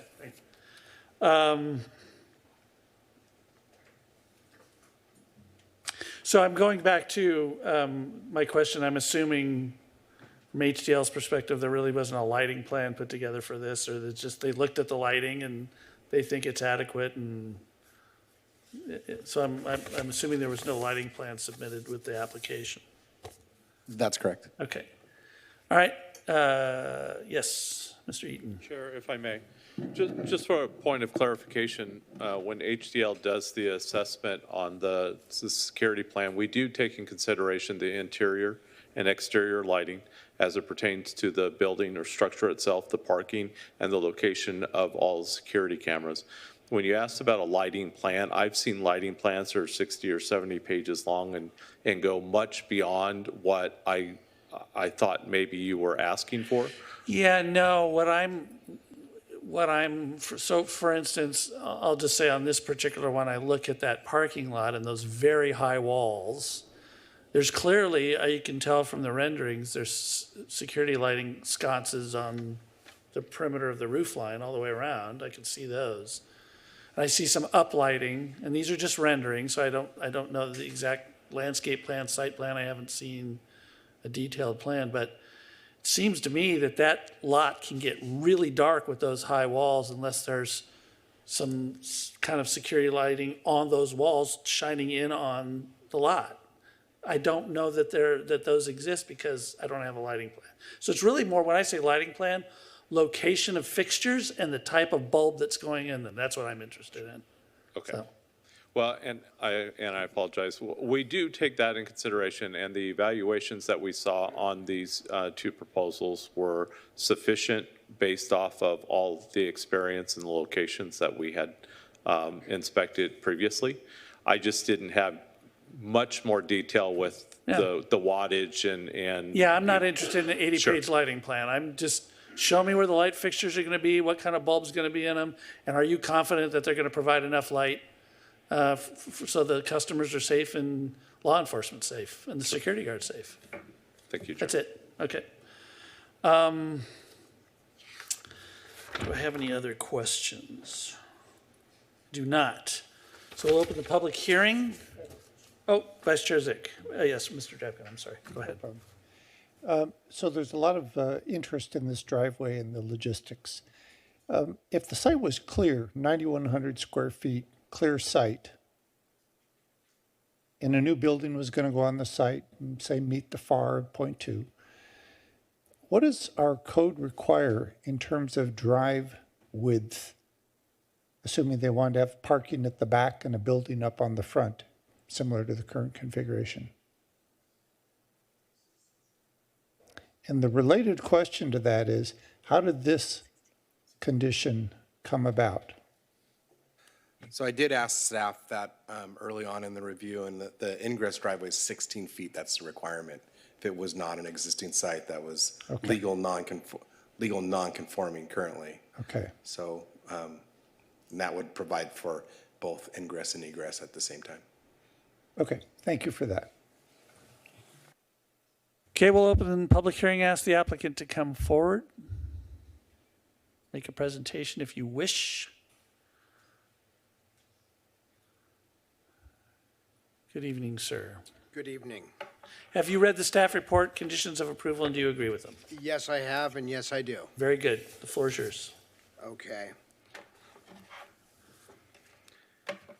Good evening, staff, and good evening, chamber and commissioners and chair and vice chair. It's a pleasure to be here. I have some notes here I want to read, but I just want to enjoy this moment. 9.5 years ago, Randall, along with Kevin Gardner, another Costa Mason, and myself, filed a petition, ultimately became Measure V in Costa Mesa. So 9.5 years ago, we're on the front of the Orange County Register. There it is right there. I don't know if it's come up or not, but so it's a moment here for us that 9.5 years later, we're here standing in front of you to get one of the first retail licenses. So, been waiting for this for quite some time. So thanks for having us. Good evening. My name is Robert Taft Jr. My family and I are Costa Masons and have been since the 1990s. My son attended Davis Magnet School from preschool through 6th grade and is now graduating 7th grade actually tomorrow. My wife is an educator in Orange County Department of Ed, educating incarcerated youth. She's a rock star. For the last 29 years, I was a court officer here in Orange County in the private sector for 26 years prior to entering the cannabis industry. I was the sponsor and petitioner of Measure V for cannabis retail in 2014 here in my home city of Costa Mesa, which made the ballot. I then worked directly with the city to support and pass Measure X overwhelmingly. I have since opened CMX Distribution, Inc. in 2018 under Measure X in the Green Zone in Costa Mesa, and in 2020, I was fortunate enough to open the Healing Plant of California, which is the first Type 7 manufacturing in the County of Orange. A few of you commissioners were there, and you approved those businesses, and they've been a great success here in Costa Mesa. The Healing Plant of California, which was the first Type 7 manufacturing, also in the Measure X zone. After working with the city of Santa Ana to pass Measure BB in 2014, In 2015, I opened 420 Central in Santa Ana, just 4.2 miles from here, which is a medical and adult use cannabis retail store and delivery service. Since opening 420 Central in Santa Ana, we, my team and I, have had great success for our business and with our partnership with the city. We have paid over $5 million in city taxes alone ourselves. The city has driven out all the illicit operations since the passing of Measure BB, and the city's crime has decreased because of it. We have a perfect report card with both Costa Mesa and Santa Ana. My team and I have kept perfect compliance with the city and state laws since the day we opened. No code violations, a perfect diligent security plan. A perfect record of paying our taxes on time. Not a single incident has occurred and no break-ins due to our diligent security plan with 24-hour security guards and security systems. Not to mention how clean our products are due to the lab testing that is required by state law. I can say our cannabis is cleaner than the fruits and vegetables at our local markets. Due to the points per billion lab tests required on all cannabis products by the state of California, our vegetables are rated at points per million. They would not pass our lab tests. We tried to put a chocolate-covered strawberry infused with cannabis. The chocolate passed, the cannabis passed, the strawberry would not. And we tried organic strawberries, and they wouldn't pass. So just to give you an idea of how clean these products are, we're very proud of that. And it's coming out of, a lot of the products we make are coming out of Costa Mesa. So it's a great success. That's just a little background on me and my family. And now I'm going to get into where we're at today. Today I stand before you to introduce to you the project at 1990 Harbor. Vertical 4 Inc., which is my company, doing business as 420 Central Newport Mesa. This retail location is perfectly located on Harbor Boulevard, just north of South Coast Toyota. We chose this area because it is located within the proper zoning of Measure Q, and because it was in an area of Harbor Boulevard that desperately needed some upgrading, development, and attention. Not to mention, the best way to drive out illicit operations is to bring legal operations with security and good operations. This is what worked in Santa Ana, and this will work here as well. My partners and I own the property. We purchased it December 15th of 2020, just after passing of Measure Q, as a commercial property. The plan is for a 2,446 square foot boutique retail cannabis store with 10 parking spaces and a bike rack, which complies with the city's requirements. We plan on having 24-hour security as well as on-parking attendant in the parking lot during all business hours. We plan to self-distribute from our own manufacturing and distribution companies within the city. We plan to incentivize our staff who live local to ride their bikes and or park at our large facility in the green zone off of Harbor Boulevard, to be shuttled just down Harbor Boulevard to our retail store. These three plans will greatly reduce traffic and parking. We plan on making, distributing, and retailing all through and in Costa Mesa, benefiting the city by keeping it all within the city. We plan to continue to work with our city as Measure Q unfolds to make this a great success for our community, our employees, and most importantly, our customers. We humbly request that you approve this project this evening, and we thank you all for your amazing work and diligence you have put into making the best cannabis ordinance in the state. Thank you for your attention. Thank you, sir. Commissioners, any question of the applicant? Commissioner Rojas? None, sir. Commissioner Toller? No, thank you. Commissioner Russell? No, thank you. Okay. Commissioner Arith? No, thank you. Commissioner Vivar, questions of the applicant? No, thank you. Okay, how about you, Vice Chair? Okay, I have no questions either. Thank you, sir, for your presentation. We do have just a couple slides here I'd like to Sure. show. Go ahead. If you don't mind. So this is a before and after. This is the glass that Michelle Halligan saw the bullet holes in. We also had a shattered front door, okay? The reason we put the entrance in the rear of the building was for multiple reasons, security being one of them, but also so that you don't see the sale of cannabis. This is Harbor Boulevard, and that is glass. And per some of my conditions that are in the condition report, it says that you're not to show any kind of sale of cannabis or any of these things. So, you know, it was this balancing thing between what is discreet and what is good for the community and security, and then the driveway and the parking attendant. And when we weighed it out, having the entrance in the back helped with all the security reasons. If you look at the different walkthrough of the store, that's very much on purpose. It's what we use in Santa Ana. And again, we've had a perfect record since 2015. This is on our 7th year of being in business, right? No break-ins, no incidences. We haven't had a fender bender in our parking lot. So, you come into the reception area, which there should be a reception area here. Right here's the reception area. This is where you're going to check in, show your ID. And at this point, that glass door there that you see, that is a fob. That's a access-only door. You can't just walk through there. Once they're checked in there, they will get buzzed into the next room. The next room is a bit of a waiting area that we sell apparel and other products that are not cannabis. Hats and, heck, we sell Visine, right? So those are the types of things that would be sold in there. But you can look through the glass and see the product room, right? And then when the product room is available for the next customer, they will then buzz them into that access door, okay?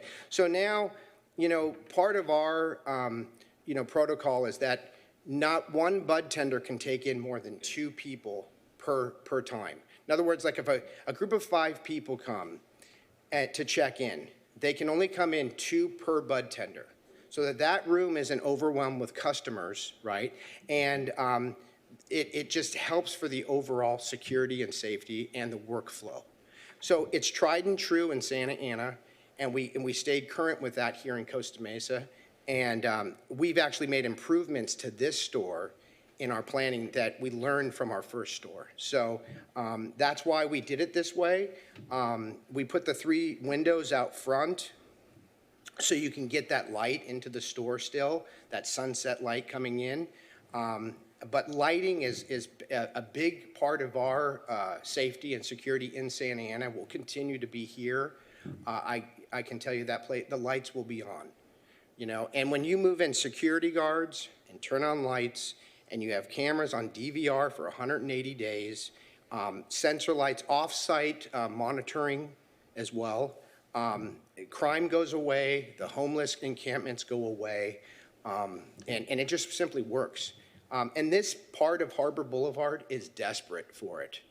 I mean, these buildings, there's several other buildings that need development as well, but we're going to make it a safer, more secure place. I know that there was one public comment from the pharmacy that complained about the other illicit operations, but that's what goes away when we come into town, right? So there are no concerns. All of the complaints that they were talking about were all the illicit shops that were in that area.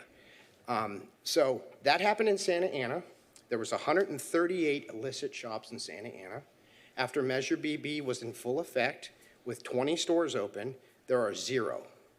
So 138 illicit shops in Santa Ana down to 0.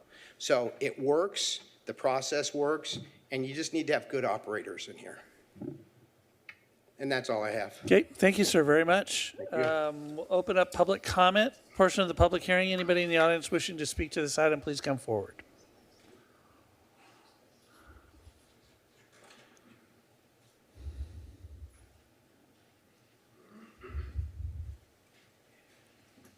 Yes, sir, good evening. Good evening. Good evening, Commissioners. My name's Ed Zapigo. I'm an architect. Full disclosure, I designed the 420 Central project back in 2015. I'm not the architect for this particular project, but I helped put the renderings together. My son lives across the street on Charles Avenue, and I walk my grandson up and down that street every weekend whenever I visit him. So I understand the traffic issue that's there. But I have to let you know that every other business out there has the same issue with those single lane entrances coming in and out. And so I see this project as part of the build out of this community of trying to improving it. So that's a personal opinion, not a factual opinion, just a personal opinion. But I do want to clear up one thing with you, Chairman.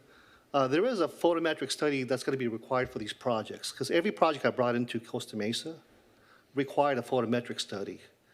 That means that the parking plan will have a minimum 1-foot candle required for these things. And it comes right through the plan check process.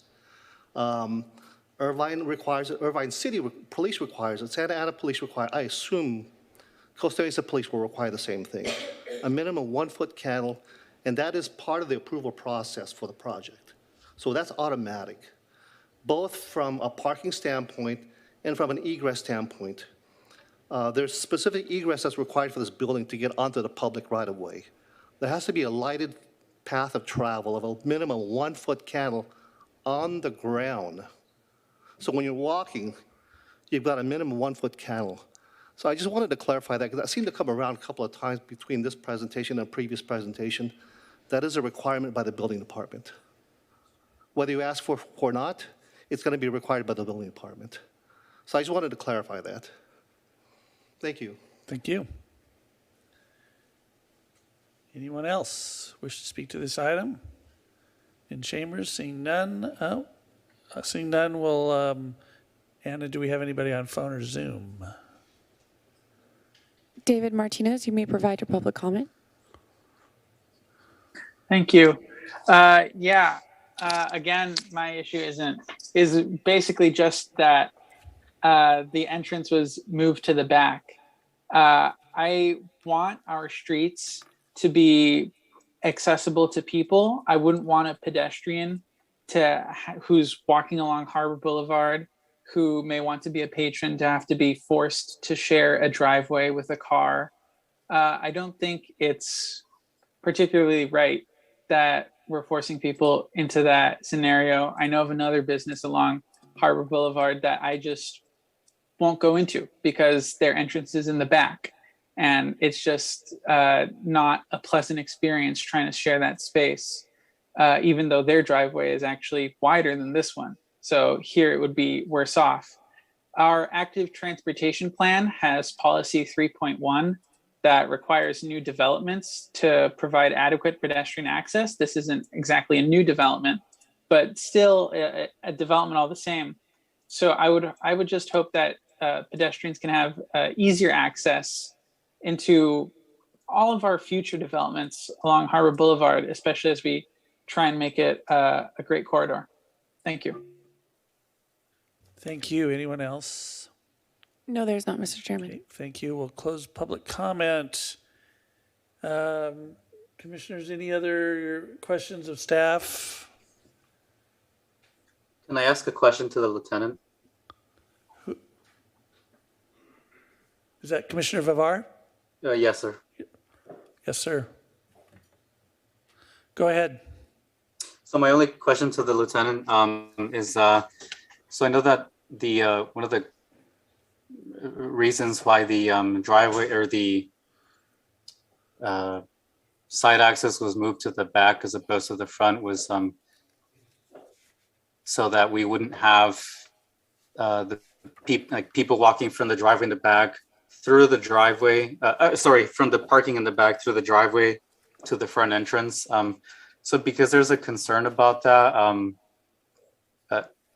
do you as a sort of police officer also see a concern in pedestrians or cyclists who, as David Martinez said, would want to patronize the business, but would see themselves in a situation where they don't feel safe coming in through the driveway? I can't speak to that. again, as the applicant indicated, this is a boutique dispensary. So I don't know how much foot traffic they're going to anticipate. Could there be a possibility of someone walking by? Again, the ordinance indicates that marijuana cannot be displayed from the front. So walking by, you wouldn't know that it was a dispensary. So again, I think the majority of the traffic is going to be vehicle traffic. Okay. I think that's it for me, Mr. Chairman. Thank you. Okay. Thank you, Lieutenant. Commissioner Arith? Thank you, Chair. Ms. Rosales or Mr. Setharaman, in thinking about these traffic-related questions going in and out of this business, can you say within relative absolute certainty that somehow this isn't creating more of a potential traffic-related issue as it concerns pedestrians or bicyclists going by on Harbor? So Commissioner, the distance is 67 feet. So it's a relatively short distance of this drive, which is approximately about 3 vehicles if they were all stacked up right there. If you were looking at it just to get a perspective of how long of a distance, it's very short. One option that we could add would be potentially to stripe a 3-foot path along the side of the building as well, and that would still give room for vehicles to drive by and pass. So that's an option if you wanted to stripe a 3-foot path. Are you saying striping a path for bicyclists and pedestrians only so that traffic is on the lion's share of the side of that driveway and then pedestrians That have would the be rest? an option, yes. Okay, but as far as the pedestrians and bicyclists who are going about their business in front of the building? I don't see a conflict with that. Don't? Yeah. Okay. Yeah. Oh, like, you mean on the sidewalk walking up and down Sure, Harbor? sure. Yeah, I don't see a conflict, yeah. I'm trying to think how I could rephrase this. And that's assuming that the parking attendant is there, correct? Controlling the flow of traffic from Harbor Boulevard and back out to Harbor Boulevard. The reason for the parking attendant is for the first 6 months when it could be very busy coming out. We don't know because it is one of the first applicants. As more retail establishments are in business and operating, we're anticipating the amount of desire and the hype, would be more distributed amongst different establishments. So it's to make sure that if there is a big influx that the parking is managed appropriately, and that's why it's got the 6 month and then to evaluate at that point whether it's necessary or not. Okay. And if you can maybe just jog my memory, in the event that this is a novel opening, and there is a lot of potential traffic that's coming to this site, what is the circulation plan, so to speak? What is the idea to move those vehicles off of Harbor, and what do? You just flag them along? Yes, so it would say lot is full, sign is full, and then the parking attendant would need to flag them on. They wouldn't be able to enter if the lot is full. Okay. Do we have any idea where those folks might go? Like, say, down to the next strip mall, for example? Would they park in that parking lot, or would they go down Victoria and circulate back around to the residential area, park in the back of the parking area? Do we know? With all due respect, we have over 60 applications, so I believe they would find another facility. Well, I'm saying with this being potentially one of the first two, and it being novel, right? Commissioner, on that regard, if they cannot find parking, they might just come back at a later time to visit the store. So most likely that might happen. Okay. Okay. All right. I think that's it for me. Thank you, Chair. Okay. Any other questions or? Okay, we close the public hearing. So I'll bring it up to the dais and see if there's any motions on the floor.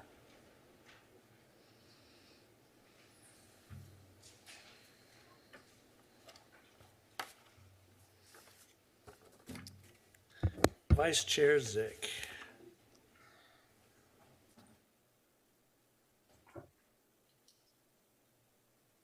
I move that we find the project is categorically exempt from the provisions of the California Environmental Quality Act CEQA or CEQA Guidelines, Section 15301, Class 1, existing facilities, and approve the planning application 20-21, subject to conditions of approval, and I have comments if there's a second. And would that include the modifications suggested by staff to the age condition? Can't remember what number it was. Do you know? Yes, it's condition of approval 21. Thank you, Michelle. Yes, it would. Staff was also recommending to remove condition of approval 12 related to the notice of exemption. Yes, that as well. All right. All right. I'll second it. You'll second it. So the reason why I'm approving it, it seems like this whole thing is centered on just a couple of issues. First of all, the idea of moving the entrance to the front or the back.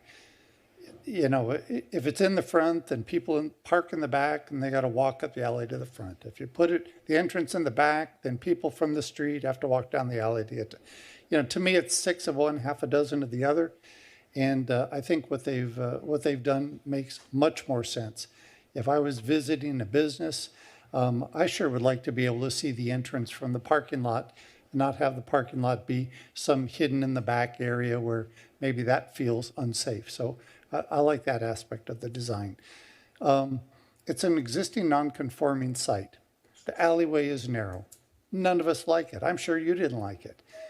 But to say that this wouldn't be approved because we don't like how narrow the alley is would be essentially to say that we would not approve any business of any type operating in this building because they'd have exactly the same issue. Customers have to park somewhere. They got to walk somewhere to get to the door, and none of us like that.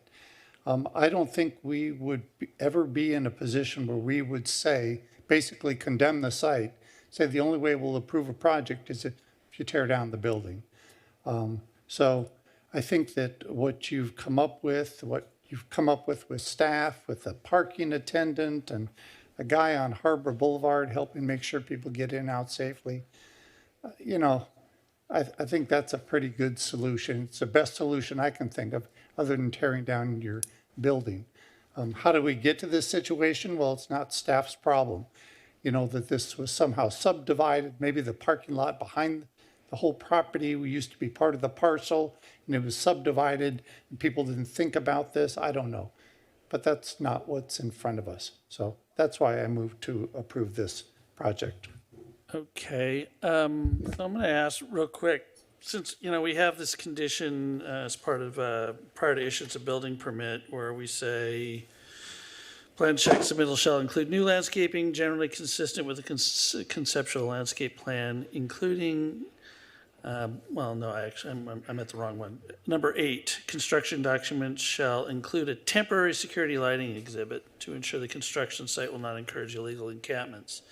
So I'm asked the maker of the motion of the second if we can also include the submittal of a lighting plan prior to issuance of a building permit.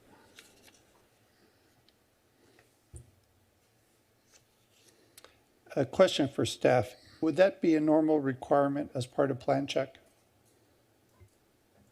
Yes, we usually see a lighting plan as part of the building submittal. Then I would say no. You could make a substitute motion in that case. Okay.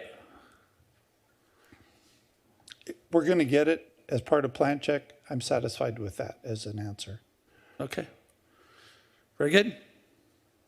Anybody else on the motion?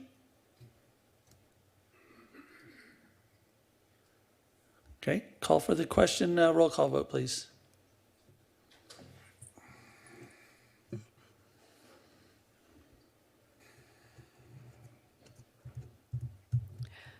Chair D'Erico? Aye. Vice Chair Zick, Aye.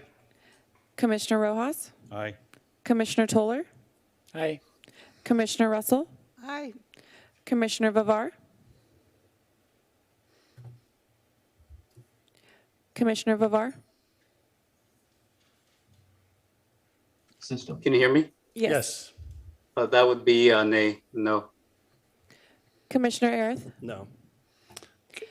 That motion carries 5-2 with Commissioner Vivar and Commissioner Arith voting no.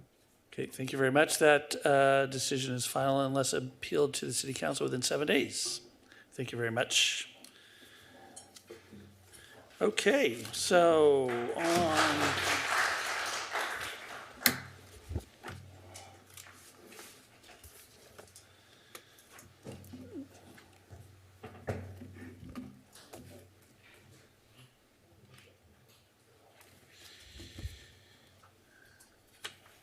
Good luck, folks. Okay, we have no old business or new business tonight, so that brings us to department reports. Public Services Report, Mr. Yang. Thank you, Mr. Chairman. Good evening, Planning Commission. Just for the Public Services Report, we'd like to report that there will be a virtual community meeting this Thursday, June 16th at 6 p.m. It's through Zoom only. And this is invited for the public to a virtual community meeting to discuss and learn about the city's new project, which is to develop the new stormwater master plan for the city of Costa Mesa. In this virtual meeting, I'm going to give an opportunity to learn about important project details, which includes the project scope and goals, discussion of existing drainage system evaluation, overview of future project prioritization, and the opportunity to ask questions and share comments with city staff. This community meeting is the first of two and is designed to educate and allow interaction between the project team and also with the public. Project team is looking forward for an open dialogue to identify areas of concern and document issues of public importance regarding flooding. So once again, this community meeting is through Zoom only, and more information on how to join and participate can be found on the city's website or calling in to City Hall. So thank you very much, and defer back to the chair. Thank you, sir. Development Services Report. Thank you, Chair. None this evening. Okay, City Attorney, Mr. Preziosi, you still with us? Thank you, Chair. I am here, but I have no report this evening. Okay, so we'll stand in adjournment to our regularly scheduled Planning Commission meeting of June 27th, 2022. Good night.